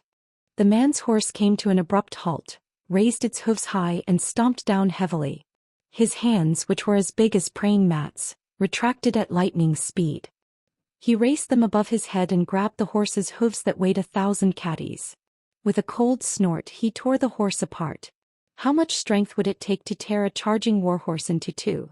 Without a mount, the light cavalryman of the Phoenix Battalion fell down and was coincidentally punched in the chest by the farmer.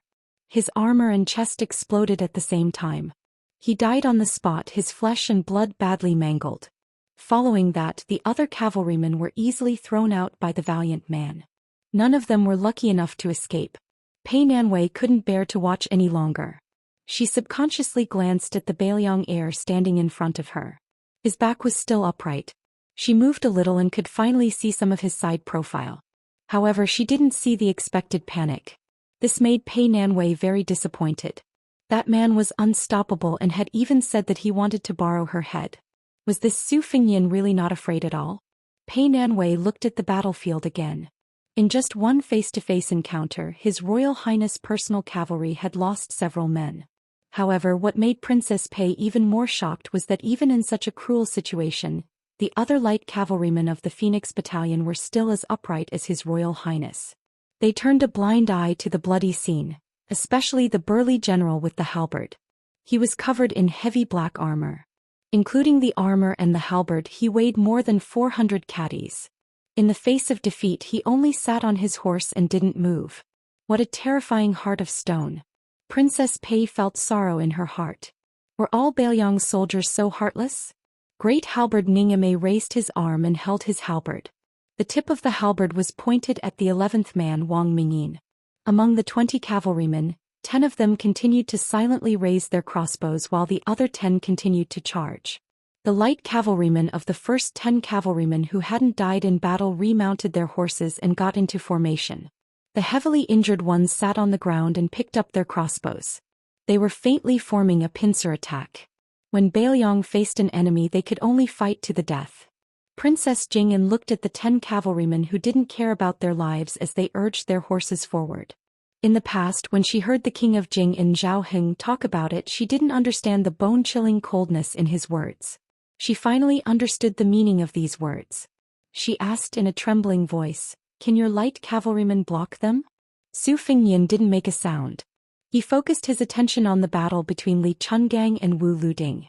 Beads of sweat had already formed on his forehead. The only thing he could do now was to memorize all the swordsmanship that he could see through. This was 1,000 times more exhausting than memorizing the rules of Go. The old god of swords didn't use the sword gang. Against Wu Luding he only used swordsmanship to fight swordsmanship. Both sides' swordsmanship had reached the point of perfection and was extremely ingenious. The old man had the intention of letting him watch the battle and benefit from it. He couldn't let this good intention go to waste. The Wu family's sword catacomb took a narrow and winding path. They abandoned the faintly discernible swordsmanship and sought only one sword move that no one could understand. It was rumored that the swordsmen in the sword catacomb were all withered like ghosts. There was no lack of brilliant swordsmanship masters who had been imprisoned by the Wu family. They could only feed and nurture the swords of the younger generation of the Wu family for the rest of their lives. Over time, not only did the sword catacomb contain hundreds of thousands of swords, but it also recorded 80 to 90% of the world's sword moves in detail. On the road, although Wu Liuding's bamboo sword was getting shorter and shorter, his moves were becoming more and more overbearing and fierce. As the saying goes, an inch shorter is an inch more dangerous. Even though Wu Luding was at a disadvantage, he was still able to use his bamboo sword to fight the old god of swords, who had the sword gang for 100 moves without losing. This was something to be proud of. Su Fengnian slowly exhaled a turbid breath and muttered to himself. Behind him, Princess Pei was confused and said, "Skill reward." When Princess Pei saw the second group of light cavalry being destroyed by the man who had trampled all the way here, she couldn't help but ask worriedly, "If even this general can't stop him, what will you do?" Unfortunately, Su Fengnian still ignored her. In a fit of anger, Princess Jing'an raised her hand to hit the Bailiang on the back of his royal highness. This was originally a subconscious action, but before she could make a move, the embroidered winter scabbard struck her abdomen. Her face immediately turned pale and she crouched on the ground. Her body curled up in pain and her eyes were filled with tears. She almost thought she was going to die. Su Fengnian, who didn't show any mercy to the fairer sex, narrowed his eyes and looked at the reeds. He still ignored the great halberd Ningame. Blue Bird said softly, "If Ningame is defeated, I ask for a weapon." Su Fengnian asked curiously, "What is it?" Blue Bird's expression was complicated. She lowered her head and said, "The Spear of Xana." Su Fengnian was stunned. He turned his head and said, "Where did I get this famous weapon that the Spear Immortal King embroidered?" Blue Bird looked at the carriage and said calmly, "It has always been hidden in the axle." Su Fengnian said in surprise, "Blue Bird, tell me the truth. What is your relationship with Wang Xiao?" Blue Bird said softly, "He is my father. He killed my mother." Su Fengnian sighed in his heart. He hesitated and said, "If Ningame is defeated, then so be it. I didn't think that he and the 100 light cavalry could exhaust Wang Mingyin to death. When the time comes when the 11th person in the world is exhausted, then you can make your move." Princess Pei, who was squatting on the ground with her hands on her stomach, raised her head and gritted her teeth. "Su Fengnian, aren't you afraid that the 100 people will die?" Su Fengnian turned his head and looked at Princess Jing'an, who could no longer maintain her composure. He said calmly, "What do you know?" Pei Nanwei, who could only talk to Su Fengnian by raising her head, laughed nervously and said, "What do I know? What is the difference between you, the crown prince of the king of Bailiang, and the crown prince of the king of Jing and Zhao Sun? Didn't you both cower in the face of battle and only know how to send people, whose lives are lower than ants in your eyes, to die in vain? Today I want to see how you will kneel and beg for mercy from that boor of Jianghu. Then you can just wait." Su Fengnian turned his head to look at the battle between the green-robed Wu Luding and the old god of swords in the sheep fur coat. If nothing unexpected happened, Li Chungong's good temper was about to be used up. What followed was a truly hearty battle. Blue Bird stared at Pei Nanwei. One was a lowly servant, while the other was an extremely wealthy Wang Fei. Immediately, Blue Bird looked down at Pei Nanwei. The latter's hair stood on end and she was as silent as a cicada in winter. Princess Pei watched as the servant girl, whose eyes were murderous, walked towards the carriage. She bent down and pulled out an axle. It shattered in her hand, revealing a blood-red spear. The name of the spear was Instant. Chapter 205. The two ends of the reed marsh were two completely different worlds. Over there, a great battle was raging and various powers were locked in a fierce battle. This side, on the other hand, was calm and tranquil. The old man was sipping some home-brewed rice wine that he had bought from a farmer.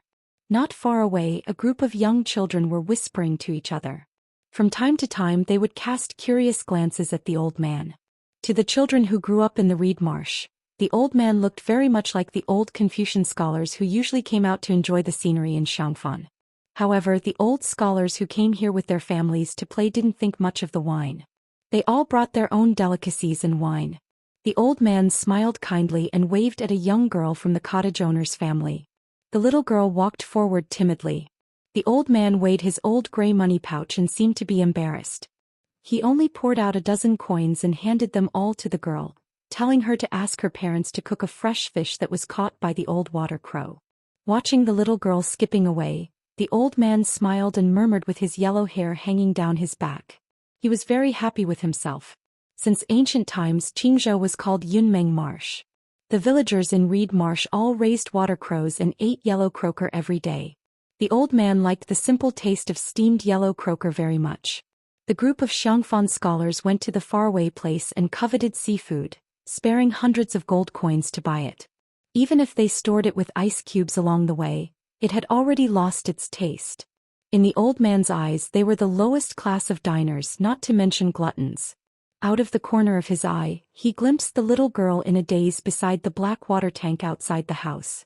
In the end, he picked the biggest yellow croaker in the tank and gave it to her mother to steam. The old man smiled and said, "Only a child has the heart of Bodhi. Humans are always thieves." Then he looked at the bamboo table. On the table there were dozens of pebbles picked up from the shore. The pebbles were of different sizes and different distances. When the farmer was cooking fish, the old man had already thrown away some smaller pebbles from the table, while several larger pebbles moved closer to the area where the pebbles were densest. The girl came with a wooden plate with a steamed yellow croaker. The amount of chopped green onions and old ginger was enough. She also added some wine and some ham. The old man took the chopsticks and didn't care if the farmer followed the steaming method to cook the fish. A small yellow croaker was enough to satisfy people. This was the real taste. The old man put the plate on the corner of the table where there were not many pebbles and ate quickly. The little girl saw the old man eating with relish and was very happy. She was no longer afraid of strangers and asked softly, "Grandpa, are you from Xianxia City?" The old man slowly put down his chopsticks, shook his head and smiled without a word. The little girl, who was tanned because she had to work with her parents, said, "Oh." She felt a little regretful. Her peers in the village always talked about how magnificent the city was and how rich the people in the city were. She had never been to Xianxia and naturally envied it. She also heard that the sisters there were like fairies. She thought it would be great if she could be half as beautiful as them when she grew up. After the old man finished eating the steamed yellow croaker, he handed the wooden plate and chopsticks back to the little girl and said softly, "When I leave, tell your parents to leave the reed marsh today and go to the Carp Guanyin temple 10 miles away to burn incense. After burning incense, you can ask for some silver from the Guanyin temple. You only need to break the stone carp in her hand and there will be silver inside. Little girl, remember not to go home in a hurry after getting the silver. The earliest you can do is wait until the sky is dark. Don't forget to talk about this after I leave. Leave early and come back late." The little girl was stunned and thought she was listening to a heavenly book. The old man did not think much of it and smiled. "Just think of me as the earth god of this land." She said excitedly, "Grandpa, are you really a deity?" The old man did not comment and touched the little girl's head. He put his finger to his mouth and shushed her, indicating that she should not say anything. The little girl nodded vigorously. The old man lowered his head and looked at the scattered pebbles on the table again. He seemed to be thinking about a long game of chess. The little girl left quietly. Since the old man was not from Xianxia, how could he be the earth god who protected the land? Moreover, the old man was not a deity. He was just a child with a sincere heart. How could he think of these things? However, although he was not a deity in the eyes of the people, he was no different from a deity. During the spring and autumn period, the 9 kingdoms were in chaos and there were many abnormal phenomena everywhere. The azure dragon came out of the water, the divine monument broke through the earth, and the female chicken turned into a male. Which one of these did not come from him? Not to mention these imperial courts that ruled the world. Just take the 3-foot game of Go as an example. Back then, the scholars of the West Chu dynasty were talkative and the game was popular. The 9 stages of Go were created by him. Now, in the world of Go there were 3 famous schools of Go. The imperial court had set up a game of Go, waiting for the imperial decree. Wang Jixin and Song Shatong, who were the top chess players of the 6 great countries, were responsible for evaluating the game of Go. There were more than 400 people who qualified for the game of Go. This old man claimed that these 400 players had gathered together to play against him and that he could easily win. He was the only one in the world who could say such arrogant words. Unfortunately, Wang Jixin and the others did not dare to accept the challenge. No matter if they were working together or alone, they all pretended to be deaf and dumb. This old man's Go skills were extraordinary. But later on, for some unknown reason, this old fanatic said that he would never talk to anyone again. The old man stared at the table and laughed. 500 years ago he was invincible. How could it be a lie? Wei Xiong of the Su family wants to stand shoulder to shoulder with this old man, but it's still too early. When the old man first entered the Xianxia Academy, he claimed to be one of the top 3. His sword was like a dragon and snake, and he wrote the record of the Pillar of Strength in one go in the mud after the heavy rain by the lakeside. At the beginning he said that he wanted to establish his heart for heaven and earth, establish his life for the people, inherit the lost knowledge for the past saints, and establish peace for all ages. These years he had traveled all over the world and had nothing to do, so he taught Lu Su how to place his pieces and take root and how to be grounded. He taught Li by the lion's voice and body double, taught the fake princess how to charm people and bring disaster to the country, wrote the precepts for women on behalf of a woman, made Guangling Wang Chao kill his second son, and misled the group of ignorant juniors from the imperial astronomer. As long as he was willing, who would not be a chess piece in his hands? Next he was going to teach a little fellow named Xiao Mujian how to use a sword. After the fall of West Chu's grand preceptor, in addition to holding a grudge against the butcher Su Xiao, he also beat his chest and stomped his feet, cursing old Huang for killing 3 million people with his 3-inch tongue. However, these ups and downs of the country had all become the patterns on the chessboard, and were left to the later generations.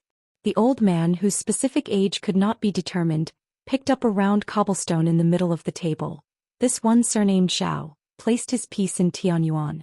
He doesn't know the immensity of heaven and earth, but his actions are cute. The old man sitting on a small stool changed his gaze, and it fell on a large stone that was the densest among the stones. The 11th Wang Mingyin will be the first to charge. Will he be able to survive if he is placed in a death trap? Chapter 206. His gaze shifted slightly. There is a girl from the Wang family who is holding an instant. Should she fight to the death or suppress it? The old man kept muttering to himself. When he saw the circling green and white luan, he clicked his tongue and said, "Chaos is everywhere. Chaos, really chaos. There is order in chaos." Finally, the old man stretched out 2 fingers and rubbed his graying temples out of habit. He frowned and said, "Is the Su of Gozhou going up against the great Liang dragon sparrow today? Allow this old man to do some calculations." The old man did not look at the chaos on the table. He thought for a while, intending to calculate with his fingers. He did not expect that when he closed his eyes he would take a nap. He no longer cared about the chess game on the table. He smacked his lips and murmured in his half-awake state, "The fragrance of the fish is really fragrant." Was this gluttonous and mischievous old man really the #1 chess player in the past 500 years, whom the Grand Chancellor of the Xianxia Academy half ridiculed and half jokingly said, "Transcendent and without vulgarity, truly not human"? The old man, who looked like an ordinary old scholar, was about to fall asleep when a sudden clap of thunder sounded from the ground. Continuous and unending. "Young man of the Wu family, do you really want to die? How long will the Su of Gozhou sword be a decoration?" What did the old god of swords mean that there was a sword aura in his name? The green glow of the sword in Li Chuangong's hand suddenly increased. Even Pei Nanwei could clearly see that the old god of swords' 3-foot cold blade was like a green snake entrenched in the ground.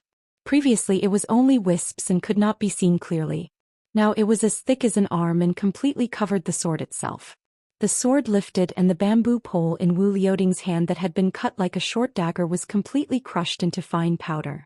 Not only that, Wu Liuding, who was originally at ease, was now in a difficult situation. A corner of his sleeve was cut off by the sharp sword aura. Li Chungang did not seem to want to give Wu Liuding a chance to unsheath the Su of Zhou. He laughed loudly and did not show any mercy. After a round of swordsmanship competition, this old man clearly chose the unpopular path of the overbearing sword. If you want to be overbearing as a swordsman, this old man had countless enemies in his life. Who could be more overbearing than the two-sleeved green snake? This old man's sword was neither rising nor falling. To the east he saw the Guangling tide and crossed the river. To the north he saw thousands of wild bulls galloping. He stepped on them as if they were flat ground. To the south he saw the huge waves of the ocean and exploded the river with one sword. To the west he went to Mount Lantuo and asked Buddha with his sword. He killed Luohan 23.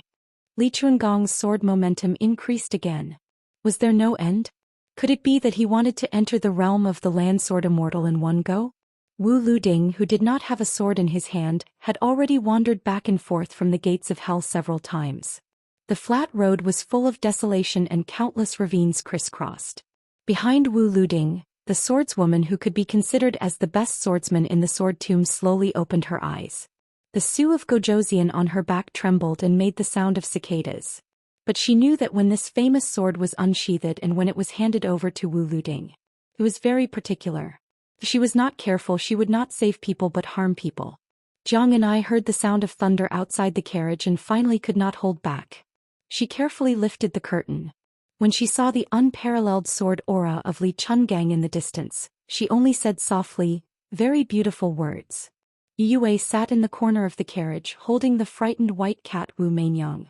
Because the two young Kuei were lying in the carriage, she heard Jiang Ni's words and glanced at the red sandalwood sword case at her feet.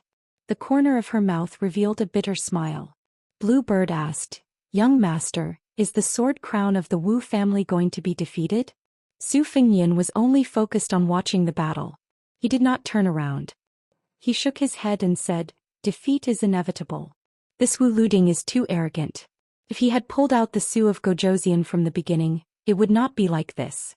But it's hard to say whether he will die. As the most outstanding genius of the sword tomb, Wu Liuding should have a few trump cards.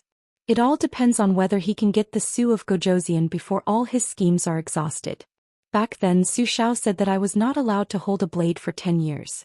At that time I was not sensible and let go of everything in a fit of anger. If not for that, I would have arranged for the experts in the residence to kill each other and steal all their hidden supreme arts. No matter what method I use, I will not stop until I reach the threshold of the Vajra realm. Otherwise, I will not have the face to return to Bailiang. Bluebird smiled gently and said, "It's not difficult." Su Fengyan's mood improved slightly. He chuckled and said, "Thank you for your kind words." Pei Nanwei could not understand the relationship between Bailiang's His Royal Highness and the female servant called Bluebird. How could there be such an intimate master and servant in Jing and Palace? Su Fengyan suddenly turned to Princess Pei and asked, "You heard everything?" Princess Jing nodded subconsciously and then shook her head. After being hit in the abdomen by the winter-embroidered scabbard, she was really scared. She turned her head to scare Princess Pei, but she inadvertently saw Bluebird and the scarlet spear in her hand. She was a little absent-minded. The ancient spear was the only one among the 9 great divine weapons in the world. Not only was the tip of the spear not sharp, it was abnormally blunt and had a strange curve. But it was this blunt spear that had been soaked in the blood of countless masters in the hands of the great Grandmaster Wang Xiu. Wang Xiu single-handedly dominated Jianghu for 20 years. He was known for his decisiveness in killing. Countless people died under his spear.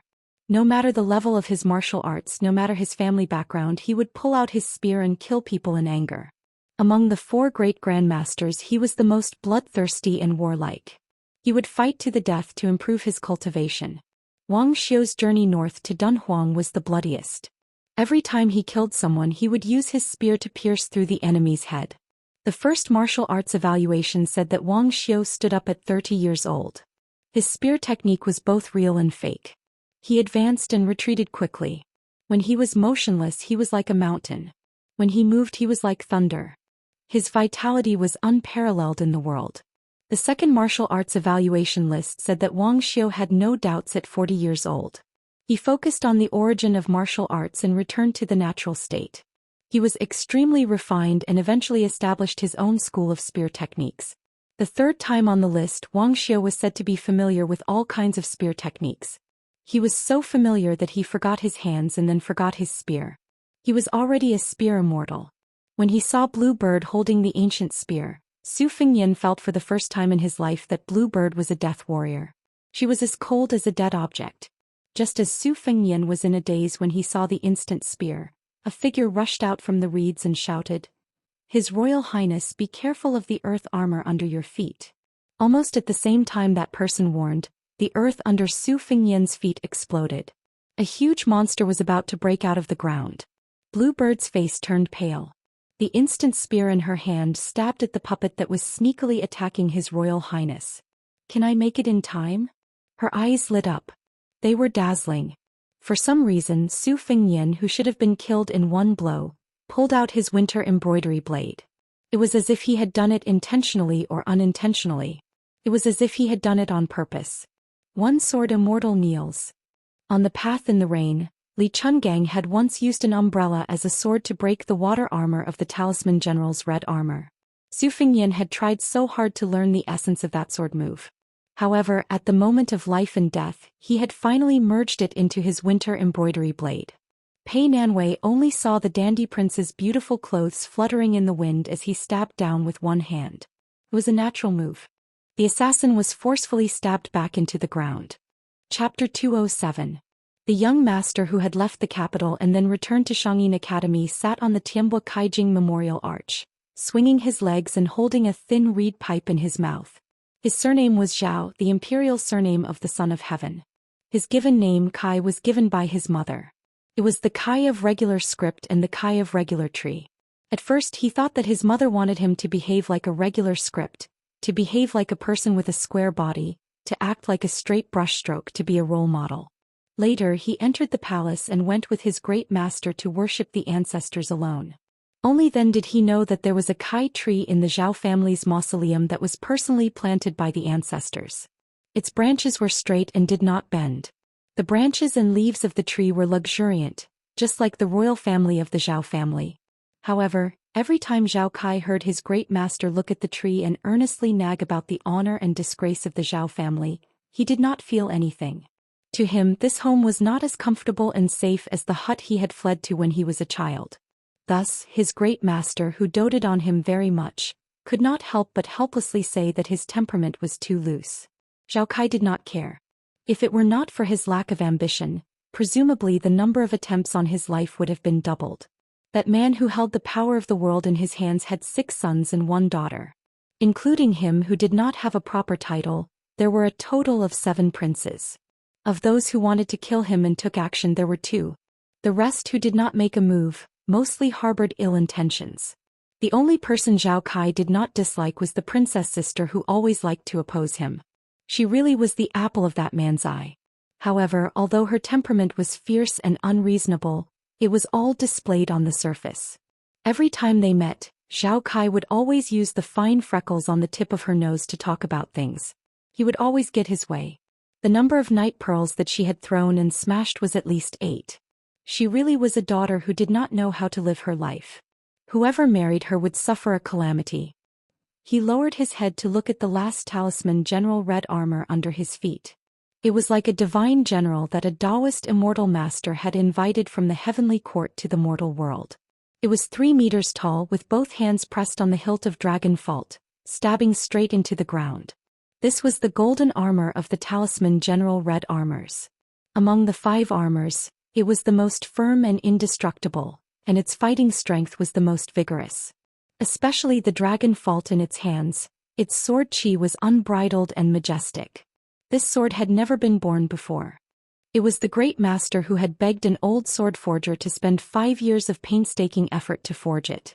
Every inch it was forged, the sword chi would grow by 3 parts. When it was halfway forged, that sword forger already did not dare to continue. Later on, Zhao Kai heard that it was the great master who had captured the old sword forger's family members. He killed one person every day and only his grandson was left. Only then did the sword forger continue forging. When Dragon Fault was forged, he pleaded in front of the great master to spare his grandson's life. The great master nodded, and the old sword forger jumped into the sword furnace to commit suicide. However, the old sword forger's grandson was strangled by the great master in the blink of an eye. After hearing this, Zhao Kai did not say anything. He only felt guilty in his heart. His great master was not a Buddhist bodhisattva like his second master. He was secretly called a terrifying figure by the imperial court and had commanded 100,000 eunuchs for more than 20 years. He was Han Diaosi, who was cursed as a human cat. He was also a grandmaster-level expert who had skinned red armor alive. Zhao Kai had once seen a group of assassins being killed by his great master's left hand, which was wrapped in 3,000 red threads. They were all sliced off the top of their heads with a single finger. He killed without batting an eyelid. His great master never forgot to smile at him. Zhao Kai also never felt that his great master's arrogance was sinister. It was just like when his mother was sick beyond cure and was as thin as a matchstick. In Zhao Kai's eyes, she was still the most beautiful woman in the world. Zhao Kai held the reed in his mouth and said softly, "When fighting in the reed marshes, the wooden armor has the advantage. It's a pity that my brother-in-law came early. In autumn, the reeds are easy to burn and the power of the fire armor is doubled.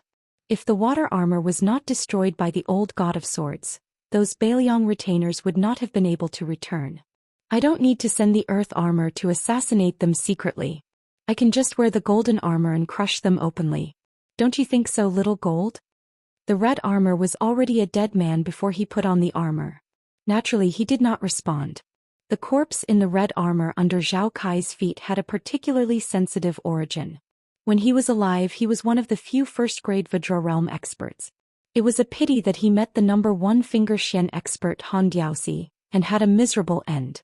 Zhao Kai had once asked his great master about the strength of the heavenly phenomenon realm. This great master of the Great Martin Temple laughed and said that in the future, this old servant would be able to defeat the enemy with both hands. However, it would be more interesting if a finger Xian realm expert could kill a heavenly phenomenon realm expert. Zhao Kai thought that his great master was truly formidable. He gently blew off the reed and stretched his body. His eyes were clear and indifferent as he looked at the wood armor and fire armor that were in a stalemate not far away. Since the Wu clan's Sword Tomb and Wang Mingyin were taking the lead today, Zhao Kai did not want to steal the limelight. In any case, as long as he and the 4 armors showed their faces, it would be the most practical form of restraint and threat. There was no harm in openly sitting on the most eye-catching archway and acting as bait. Lu Qiantang entered the reed marsh with the resolve to die. The 4 of them obviously had no chance of winning against the 4 armors. It was not difficult to understand His Royal Highness' intention. They would stall for as long as they could. Outside the reed marsh, Li Chungang had an 80% chance of winning against the junior swordsman Wu Luding. The halberd Ning Amei, the 100 light cavalry, and the unfathomable maid Bluebird had at least a 50-50 chance of winning. As long as they could win in the 2 battles close to the air, the outcome would be set. So what if the 4 people in the reed marsh died fighting to the death? He had already mentally prepared himself for this kind of situation when he saw the king of Bailiang with his own eyes at the Tide Listening Pavilion. How many of the young masters from aristocratic families were not ruthless and ruthless? Even if they did not have the great talent and bold vision of their fathers, they had all learned their temperament and temperament. Judumi Daoist Wei Shuyang did not directly participate in the battle. He only watched calmly from the sidelines. The laborious work had to be done by Lu Yangshu and the other 2. There was no other way. Even a blind person could see that this old Daoist was more important than the 3 of them combined in the heart of the air. Fortunately, there was a talisman general in red armor under the archway to protect the unrestrained young man sitting on the archway. There were only 2 puppets in front of them that gathered the supernatural powers of Buddhism. As for the earth armor, it must be hiding underground, waiting for a critical moment to deliver a fatal blow. Lu Qiantang did not decline his responsibility and took the lead to advance with his sword. He faced one of the red armor alone. The plump Xu Xiu and the snow-white Yang Qingfeng worked together to deal with the other one. It was probably because Lu Qiantang knew that the chances of survival in this battle were not high. Not only did he not lose his qi, but he was also full of fighting spirit. The sword will that he had comprehended while watching the tide in Guangling belonged to the lineage of the old god of swords. Li Chuangong's sword on the river was 200 feet long, allowing Lu Qiantang to gain a lot. He no longer had any worries when he swung his sword. The red cloud sword in his hand was indomitable. No matter how tough the red armor in front of him was, Lu Qiantang only cared about using the sword in his hand to relieve the various hardships and injustices of the past 40 years. Every time the red armor clashed with the sword, a string of sparks would be produced. Xu Xiu's palms struck the chest of one of the red armor's talisman generals. She suddenly exerted force and only made the red armor sway slightly. The agile and ghostly Yang Qingfeng swept her leg across the armor's head, but the other party did not move at all. It stretched out its arm to break Yang Qingfeng's calf, but the latter had already retreated with the force of the spring. Xu Xiu took the opportunity to hit the red armor repeatedly. Each hit was more powerful than the last. This kind of fierce attack did not match her figure. Every time there was a dull sound, the red armor was finally forced to retreat, leaving a mark on the ground. The charming woman who had betrayed the southern borders which sect was furious.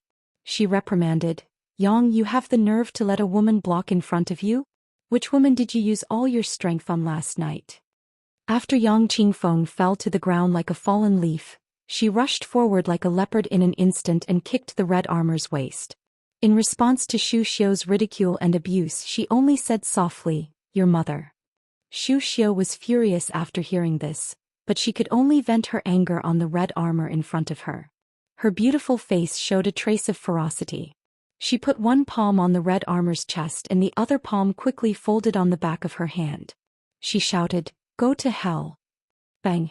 The red armor of the talisman general finally fell backwards, smashing a huge hole in it.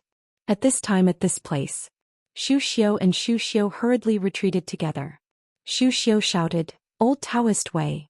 The warlock Wei Xiong squinted his eyes and smiled.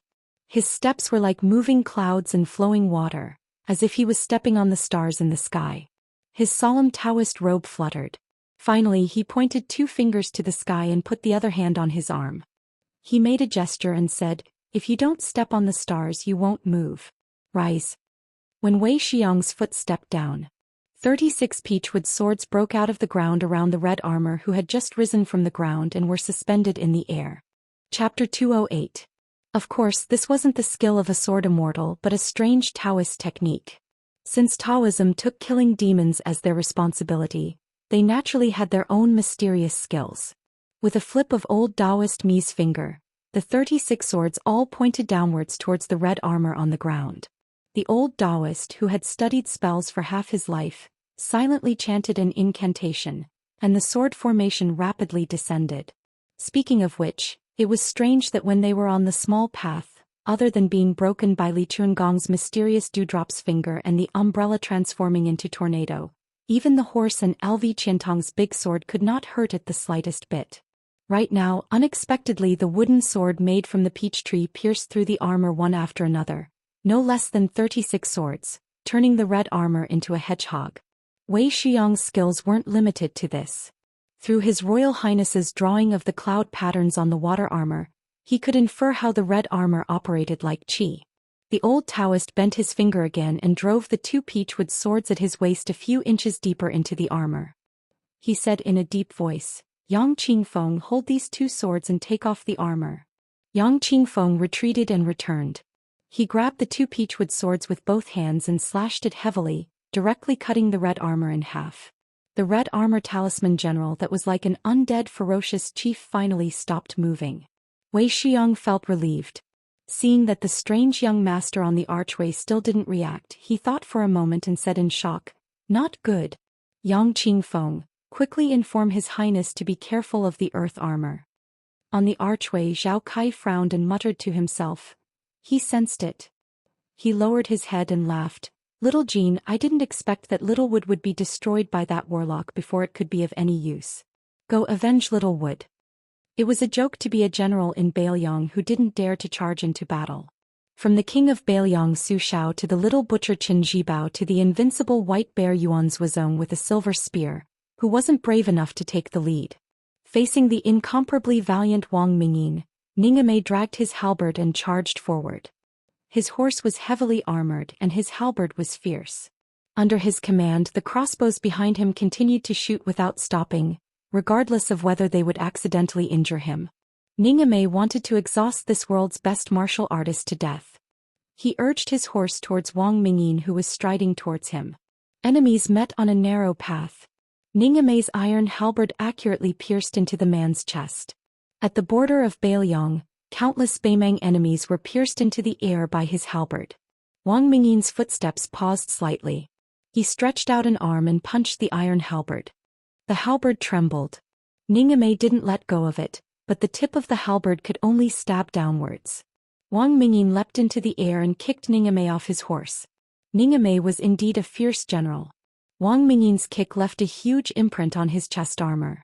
However, he didn't fall to the ground after falling from his horse. He used the heavy halberd to drag the ground to reduce the force brought by the martial artist. When he stood still, Ningame's mouth was clearly oozing thick blood. Wang Mingyin didn't seem to expect this Bailiang martial artist to be able to stand and not fall. There was a strange look in his eyes. He didn't rush to attack and didn't care about the crossbows. Once the arrows got close to him, he easily reached out with his hand. The sharp arrows of the mountain opening crossbows were like soft cotton that didn't hurt or itch to him. Ningame saw that Wang Mingyin wasn't moving. He abruptly stabbed his halberd into the ground and took off his helmet with both hands. He threw away his bag full of short halberds and then brazenly took off his armor. Wang Mingyin was expressionless the entire time. He waited until the brave general pulled out his halberd before he stepped forward. Facing Ningame, who was ranked 11th in the world, alone, he also silently charged forward. Indeed, if he wanted to kill someone, then he would kill someone. Why would he have so much nonsense to say? Just fight to your heart's content. Was there a need to flatter or slander each other? The halberd under Ningame's horse still had an astonishing momentum. It cut, pierced, hooked, pecked, and spun as he wished. The halberd, which weighed nearly 100 pounds, was swung in his hand with yin and yang. Wang Mingyin maintained the stiff face of a poor farmer. Faced with the ferocious attack of the halberd, he raised his arm to block. It could be seen that the hard body of the halberd was squeezed into an arc. When it was pressed to the limit, the halberd rebounded at an even faster speed. Ningame used the momentum to turn his body. His feet twisted a circular hole in the ground, and the halberd cleaved a large circle in the air, producing an ear-piercing sound of wind. The bow, halberd once again smashed toward Wang Mingyin. The latter, who had been handling it single-handedly all this time, stuck his left palm to the halberd. His right hand went around the halberd and held it with both palms facing each other. In the time it took for a spark to fly off a piece of flint, Ningame was unwilling to let go of the halberd. Even though his palm exploded with blood, even though his tall and sturdy body was pulled into a large arc, the shoes on his feet were immediately tattered and dust flew around him.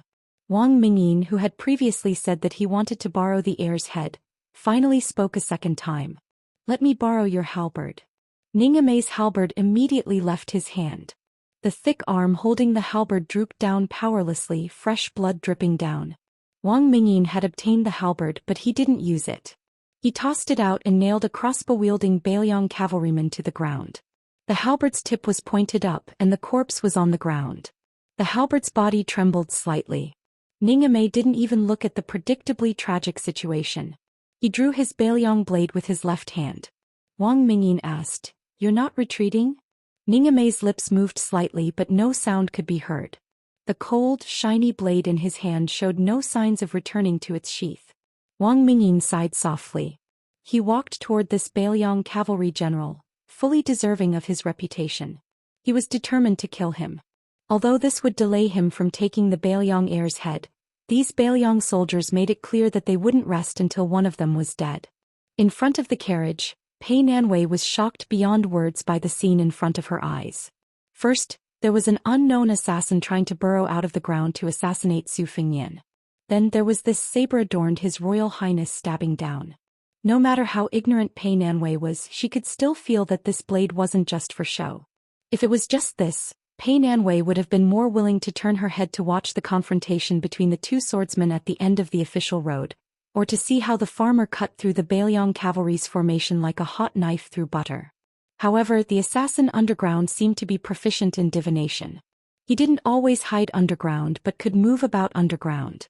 After being stabbed by Su Fengnian, he immediately burst out of the ground nearby. Su Fengnian's embroidered winter blade swept out, chopping directly at the waist of the red-armored seal general, sending countless sparks flying. In one breath he reached the yellow court. The faint purple mark between Su Fengnian's eyebrows became more and more obvious. Su Fengnian's strike hit its target. In the blink of an eye, the one-handed embroidered winter blade became a two-handed grip. Instead of retreating, he advanced, not 5 steps away from the red-armored seal general. Why should one walk 10 steps to kill someone? The two-handed embroidered winter blade swept out a resplendent ray of light, cutting from the red-armored seal's head to his waist. Another long string of dazzling sparks flew. This blade came from the splitting waterfall on Mount Wudong. Earth Armor's fist smashed down, but Su Fengnian had already smoothly retracted his blade. The trajectory was extremely beautiful and the strength he exerted was fierce, but there was still plenty of strength to be accumulated. Accumulating strength was for the next blade. Why did Su Fengnian choose to practice swordsmanship instead of standing swordsmanship when he was picking secret manuals on the mountain? It was because he was fond of the hob, which was a different approach to swordsmanship, but the result was the same. Su Fengnian held embroidered winter blade without hesitation, stabbing forward with the momentum of a rainbow piercing the sun. This was clearly the most decisive and domineering thorn whale from the Forbidden Villa's whale-killing sword. The whale-killing sword was similarly majestic when used with a blade. The tip of embroidered winter blade pierced the red-armored seal general's chest. Su Fengnian did not seem to feel the skin on his palm being stained with blood. The blade stabbed forward without any hesitation. Earth Armor's heavy feet slid backwards, sliding again and again. The thorn whale succeeded in one strike. The two-handed grip became one-handed. The spring thunder exploded out of the scabbard. Su Fengnian's left hand was simple and unadorned spring thunder. The moment the blade struck, it was the most exquisite sword style from the Greenwater Pavilion Sword Practice Manual, overlapping thunder. In an instant 6 claps of thunder sounded. All of them smashed into Earth Armor's waist. After the overlapping thunder and thorn whale, embroidered winter blade used the swordsmanship of the Thousand Sword Grass Compendium. The spring thunder also did not stop, and used the covering armor of the previous generation Wu family's sword tomb sword attendant Zhao Yute. Earth Armor staggered backwards. Following that, Su Fengnian used a total of 16 blades in one go. Every blade contained the essence of the ancestors' blood and sweat. When Su Fengnian finally retreated, although the red-armored seal general did not show any signs of defeat, he no longer had any arrogance to speak of. Pei Nanwei saw the crown prince of Bailiang standing confidently with long and short blades in his hands. She could only see the side of his face. He was grinning maliciously. Chapter 209. When the red armor was about to break through the ground and assassinate His Royal Highness, Wu Luding clearly felt that Li Chungang was distracted. Although the pressure on him did not decrease and the green snake sword aura that coiled around the sword was still 10 feet long, he knew that this was the best time to receive the sword. The swordsman who had a telepathic connection with Wu Luding did not hesitate to unsheath the famous sword Su of Gozhouzian. Wu Luding rolled up his sleeves and turned the 2 reeds behind him into dozens of swords to block the old god of swords' thick green snake sword aura. He tried to retreat and receive the Su of Gozhouzian's sword. Unexpectedly, Li Chungang smiled coldly. His tattered sheepskin coat shrank and expanded, and his abundant qi suddenly spread out, repelling the rain of reeds that were far sharper than ordinary weapons. The meter-long sword in his hand along with the sword aura was already as long as a spear. At this moment it was like the Milky Way was pouring down on Wu Luding. However, the Su of Gozhouzian's sword was still some distance away from Wu Luding. Li Chungang had experienced hundreds of battles. Not to mention how perfect his swordsmanship and sword aura were, every time he faced an enemy his movements were flawless. This seemingly natural absent-mindedness was just a deliberate opening for the Wu family's descendant. Wu Liuding's family's skills were not unknown and were unique in the heavenly word. However, the withered sword in the sword tomb was famous outside the tomb. No matter how many moves the old swordsman, who was only a sword slave of the Wu family, used to feed the sword, it was not as simple as it was in a real battle. Facing the sword master in danger, The swordswoman who sent out the Su of Gojoseon was as indifferent as the rumors said. Her cold eyes looked at the bold old god of swords with green snake sleeves. At this point in the battle, Li Chuangong's sword aura was already terrifying, but she was sure that it was still some distance away from the green snake sleeves. It was obvious that the sword master did not have a sword and could not force the old senior who had made the sword tomb bow its head for 30 years to use his famous ultimate skill.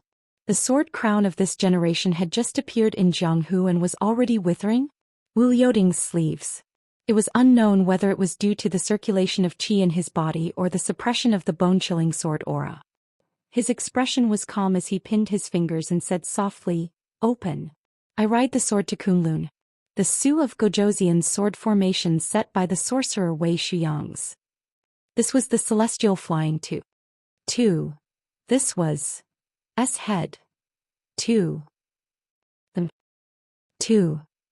Only 2. Unfortunately, Li Chungang and Dong Tai. That. And the Wu family. When Wu Liuding finally grasped the Su of Gojoseon, the nearby reeds all fell backward. It was unimaginable. Li Chungang squinted his eyes and laughed. "Interesting. Kid, you can barely ride a sword for a few feet. You're not worthy of this old man's money. But since the Su of Gojoseon's sword has appeared, this old man doesn't mind letting you broaden your horizons. Otherwise you'll be whipped by Dong Tai's peach blossom branch." Wu Liuding's heart was as calm as still water. He held the sword and raised his arm. One man. Sword formation. Sword formation. Sword attendant Suehua closed her eyes and didn't look. She could learn more useful things. When she was 10 years old, she injured her eyes. During that time she had been practicing the sword with her eyes closed. After that she got used to practicing the sword in the withered tomb. The first time she opened her eyes after she was 10 years old was the battle before she left the tomb. She murmured, "Is it finally coming?" But after being in seclusion for so many years, does Li Chungang really only have the 2 sleeves green snake? She didn't know why, but at this critical moment when the sword master's life was hanging by a thread, the female sword attendant opened her eyes again. She didn't look at Wu Liuding and the old god of swords who were both accumulating power. Instead she looked at His Royal Highness, who had unleashed 19 moves with his 2-handed blade. His moves were wonderful, his posture was good and his aura was strong. If he could withstand 19 moves, then he would be worthy of being called spiritual connection. When she was practicing the sword, the Wu clan's old ancestor rated her as Rui when she was 12. She only became spiritual connection when she was 18. Before leaving the tomb, the old ancestor didn't say anything because she had taken the Su of Gojoseon's sword. She didn't know how long His Royal Highness had been practicing the blade. 5 years? 10 years? Or had he been practicing the blade since he was a child? She suddenly tilted her gaze. She wasn't looking at the unworthy red armor, but at a young woman who had forced her way into the battlefield. She had black hair, green clothes and green embroidered shoes, but she was holding a scarlet spear. She guessed that this delicate and pretty woman's name had the word green in it. When the sword attendant saw the woman throw the red armor to the side of the road with one strike of her spear, she pierced through the armor and lifted it into the air. She then pulled out her spear and pierced countless holes in the armor that had yet to fall to the ground. When the armor finally fell to the ground, she struck down with her spear and blasted the huge armor completely into the ground. The sword attendant was even more surprised. She slowly said, "Impressive spear skills. I heard that spear skills are divided into 7 grades. Wrestling, strength, elongation, mastery and extraordinary defense Wei deification. In the past 100 years, only the spear Immortal King has reached the deification realm. But this woman should be Wei Yu, right? This spear, could it be Chana? Her spear is really fast, almost as fast as my sword when I was 20 years old. But she disregarded her life and reversed the flow of qi, damaging her blood vessels. How is that different from suicide?" If someone had heard her talking to herself and connecting His Royal Highness and Blue Bird to their respective moves, they would probably think that this woman was too conceited. But as a sword attendant who was qualified to obtain the Su of Gojoseon, it was hard to say whether she was conceited or confident. "Go." Wu Liuding, who originally wanted to see if Li Chuangong's 2 sleeves green snake was still invincible after losing an arm, suddenly sheathed his sword. With a tap of his foot he leaped 100 steps, pulled the sword attendant Cui Hua and ran towards the reed marsh. When the sword attendant retreated, her footsteps were graceful, like a dragonfly skimming the surface of the water. She only frowned and didn't say anything. Chapter 210. With the Su of Gozhouzian in his hand, Wu Luding said bitterly, I suddenly remembered that the 11th knew that I couldn't defeat Senior Li's two-sleeved green snake. Since the red armor didn't succeed, if he doesn't hurry up and kill the Bailiang Crown Prince, he might not succeed again. Once he ignores the Bailiang cavalry, Senior will definitely kill me to save him.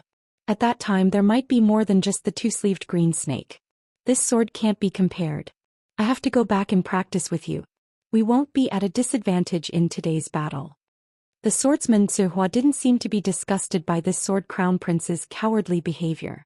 After listening to Wu Liuding's rough explanation, she softly said, Oh. As expected, Wang Mingyin, who was ranked 11th in the world, saw the Fu general's red armor being destroyed by the female servant Qin Yao at the same time. He also saw Li Chungang preparing to finish off the Wu family's Jian Guan, who was brimming with talent. He forcibly withstood Ning Amei's saber strike and suffered a minor injury.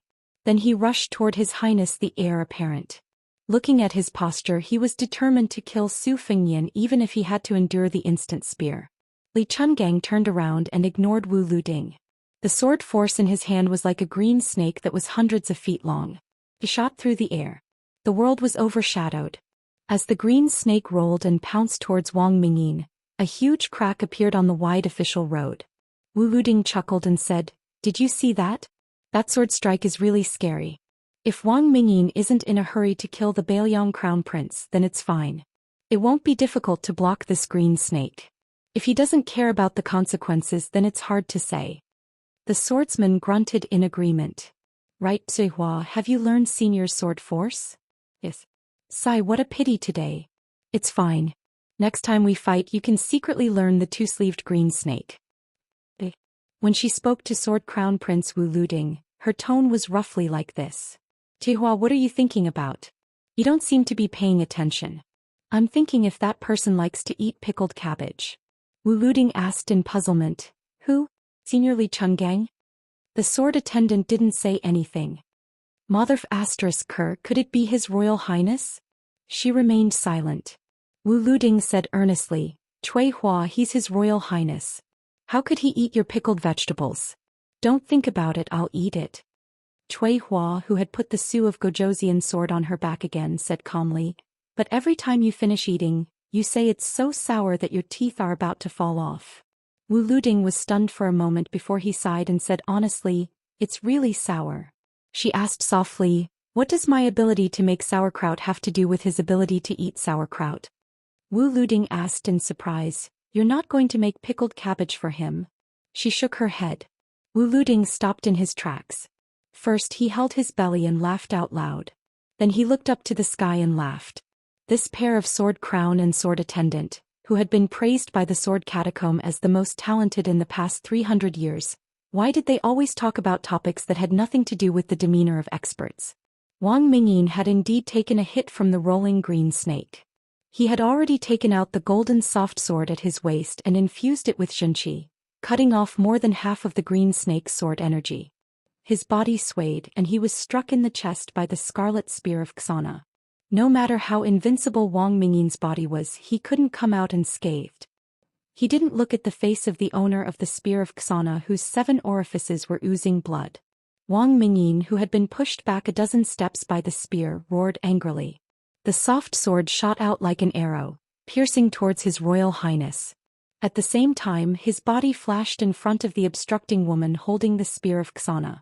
The young woman, who had used her life to exchange for her master's life, was knocked into a locust tree by the roadside. Wang Mingyin stepped forward again. His speed was so fast that he was able to grab the soft sword when he was 10 steps away from His Royal Highness. The second green snake came. Wang Mingyin's feet sank deep into the ground. He raised the soft sword to the height of his shoulder and used the spear to break the ferocious green snake formed by the sword energy. As long as he could withstand this green sleeve snake, no matter how badly he was injured, he was confident that he could take the head of the descendant of the Su family. In fact, Wang Mingyin did withstand it. The green snake's sword energy, which was rarely seen in the world, exploded in front of this ordinary-looking man. The green snake, which was 100 feet long, was destroyed by this farmer who had his back to the sky and his face to the earth. 100-feet-long section of the official road was enveloped by the green sword energy, and the 2 rows of locust trees that were affected were broken into countless pieces. This man with terrifying martial arts was not like a farmer, but he was. Everyone in the world laughed at his title of the 11th, saying that he was the expert who should hate Wang Xianji the most. Because the city lord of the martial emperor city claimed to be the second in the world, the top 10 experts had been reduced to the 11th place. Wang Mingyin, on the other hand, had been on the list for a long time and steadily occupied the 11th place. But in fact, Wang Mingyin didn't care about this at all. He only cared about that little acre of land with beautiful mountains and limpid waters, where a gentle woman was waiting for him to return. The crops in the field needed a man to take care of them. Since she had met him, she had never seen a soft sword, let alone know who the 11th in the world was. She only knew that he was a good dull man who was not good with words. She could entrust the rest of her life to him, and it didn't matter if his family was poor. Finally he blocked it. Now there was only the head left. Blue Bird lay dejectedly on the side of the road.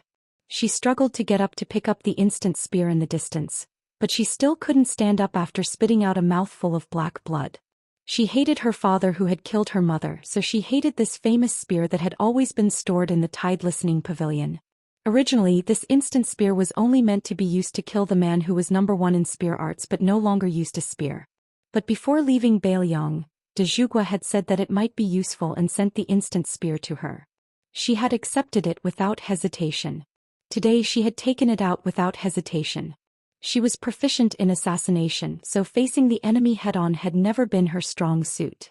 But as a man of sacrifice, the third of the heavenly stem men of sacrifice, how could she not know how to die?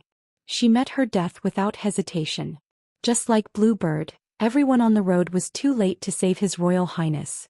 Even though Li Chungang had already flown over. Wang Mingyin was about to make a move, but he couldn't move. He slowly lowered his head. He saw an arm coming from his back and piercing through his chest. It was a fair arm, not thick and strong. This was a frighteningly sinister hand chop. It was believed that there was no assassination in the world that could cause a greater sensation in Jianghu. The expressionless but sweaty Su Fengyan stood with his blade in hand. He saw a head poke out from behind Wang Mingyin. This assassin who was destined to be famous all over the world didn't look fierce at all. Her face was young and delicate, and she was still a young girl. She smiled. Haha. Chapter 211. I wanted to take a short nap yesterday afternoon, but I didn't expect to sleep for more than 10 hours. After the girl chuckled, the old god of swords had already rushed over. She pulled out the hand knife that had pierced through Wang Mingyin's body, and her petite and thin figure leaped backward. Her feet stuck to half of an old locust tree, and with another tap she disappeared like a shooting star. She came and went lightly, but even an old man like Li Chungang, who had experienced the vicissitudes of life, widened his eyes. It wasn't that the girl's martial prowess was superior to Wang Mingyin's, who deserved to be ranked 11th in the world. Wang Mingyin had withstood 2 green snakes that were 100 feet long, and in the middle he had been struck in the chest by the instant spear. In addition, all his attention had been focused on Su Fengyan, which was why there was a possibility of him being killed in one strike. The girl had grasped the time, place, people and everything with incomparable precision. In the end she had successfully killed Wang Mingyin with a hand knife, leaving him unable to rest in peace. When Li Chungang arrived, she retreated without any reluctance. She had the bearing of a first-class assassin who had attacked the moon like a comet or an eagle striking the palace. Su Fengyan didn't care about this. He silently came to the side of the snow-white blue bird, sat on the ground and held her in his arms. He reached out to wipe away the shocking black blood at the corner of her mouth.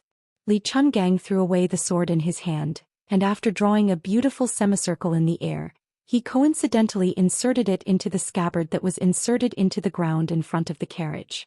The old man tightened his sheepskin coat and strolled in front of His Royal Highness.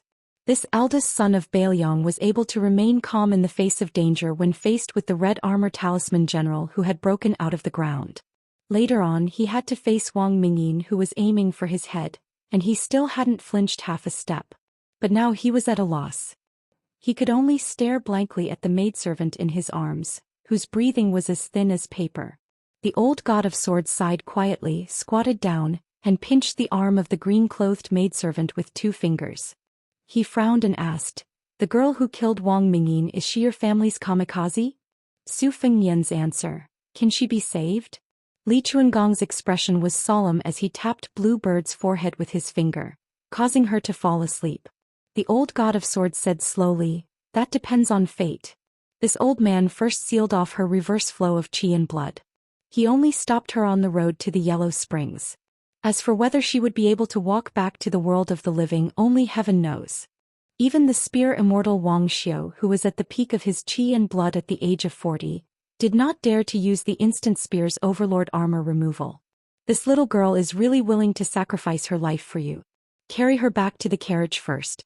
This old man will see if he can inject sword energy into her to prolong her life. Don't let anyone disturb her for the time it takes for an incense stick to burn. Otherwise, even Qi Xuanzhen won't be able to save her." Su Fengnian smiled sadly.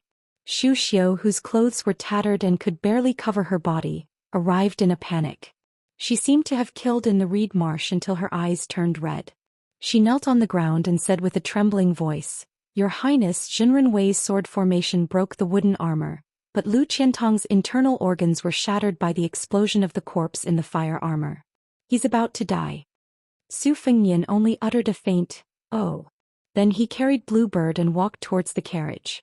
Xu Xiu's expression was bleak, as if she was grieving for the death of a rabbit.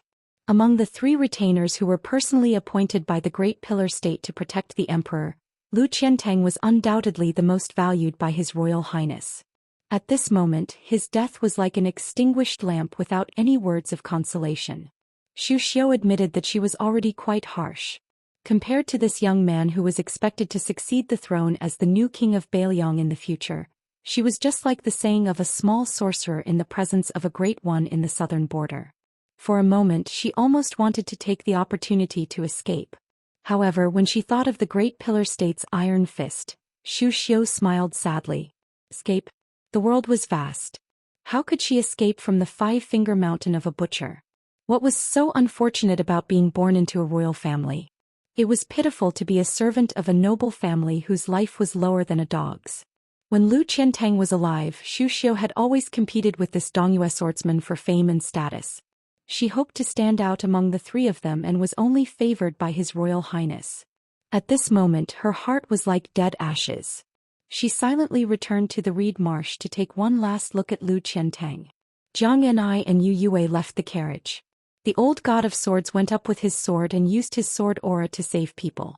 Li Chungang saw Su Fengnian sitting on the side in a daze and said angrily, "What are you staring at here for? Get out. His Royal Highness is hiding here when the curtains of the battle have just fallen. What kind of scandal is this?" After Su Fengnian got off the carriage, he looked around. The official road had long been crisscrossed with ravines and was extremely dilapidated. In the battle to the death, Big Halberd Ningya Mei and Feng Battalion Commandant Yuan Meng were both heavily injured. 8 light cavalrymen died and 16 were injured. The old Daoist Wei Xiang walked out from the reed marsh. When he saw Su Fengnian safe and sound, he felt relieved. Su Fengnian approached the battlefield and pulled out the iron halberd that nailed one of the light cavalrymen to the ground. He took off his outer robe and covered the dead soldier's body.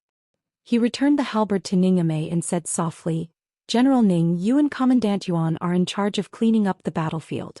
I'll make a trip to the reed marsh first." Ningya Mei, whose arm had been broken by Wang Mingyin, nodded heavily. He glanced at His Royal Highness' robe that was covering his chest with his outer robe. His eyes softened a bit. Su Fengnian and Wei Xiang walked into the reed marsh together. Lu Qiantang was covered in blood and sat on the shore near the water. The beautiful Xu Xiu was beside him in a daze. Yang Qingfeng stood not far away. She stretched out her hand and broke the reed swaying in the wind. Su Fengnian carried a pot of wine and sat across from Lu Qiantang, who had placed the crimson cloud sword horizontally across his knees. He didn't say anything. This swordsman had been a lackey in Bailiang Palace for a long time. The heroic spirit he had when he roamed Jianghu had been ground away. Instead, he had a heroic spirit when he was about to die. He was no longer submissive to His Royal Highness. After coughing blood, he laughed loudly and said, "Your Highness, may I ask if this wine is a farewell wine?" Su Fengnian raised the wine pot and asked, "Can you drink?" Lu Qiantang, who was already in a state of terminal lucidity, had recovered a bit of his qi and blood. His thick and sturdy arms softly rested on his sword. He laughed at himself and said, "Even if I can't drink, I still have to drink. Otherwise, wouldn't I have died in vain? It's a pity that my arms are crippled. I'm afraid I can't hold the wine pot. I'll have to trouble your Highness." Su Fengnian stretched out his hand and poured the wine into Lu Qiantang's mouth. Wei Shuyong, who had lived a carefree life as a cultivator, sighed when he saw this scene. This was especially true for Xu Xiu, who took pleasure in playing with life. No matter how carefree she was, her eyes still became moist. She sat a bit further away and turned her back to him. Su Fengnian retracted his hand and held the wine pot. He asked softly, "Do you have any last wishes?" Lu Qiantang laughed freely and said, "No. I'm a martial artist. My country has long since been destroyed and my home destroyed. All that's left is the sword in my hand. If I really have to say something, I hope that your Highness can scatter Lu Qiantang's ashes into the Guangling River. You can watch the tide and practice your sword for 10 years. Every year on the 15th day of the 8th month, that line of tide is extremely beautiful. If your Highness goes to Guangling, you should go and see that scene. That way you won't have lived in vain." Su Fengnian laughed and said, "Okay." Lu Qiantang spat out a mouthful of blood and suddenly scolded with a smile, "That dog of a His Royal Highness." Su Fengnian laughed it off.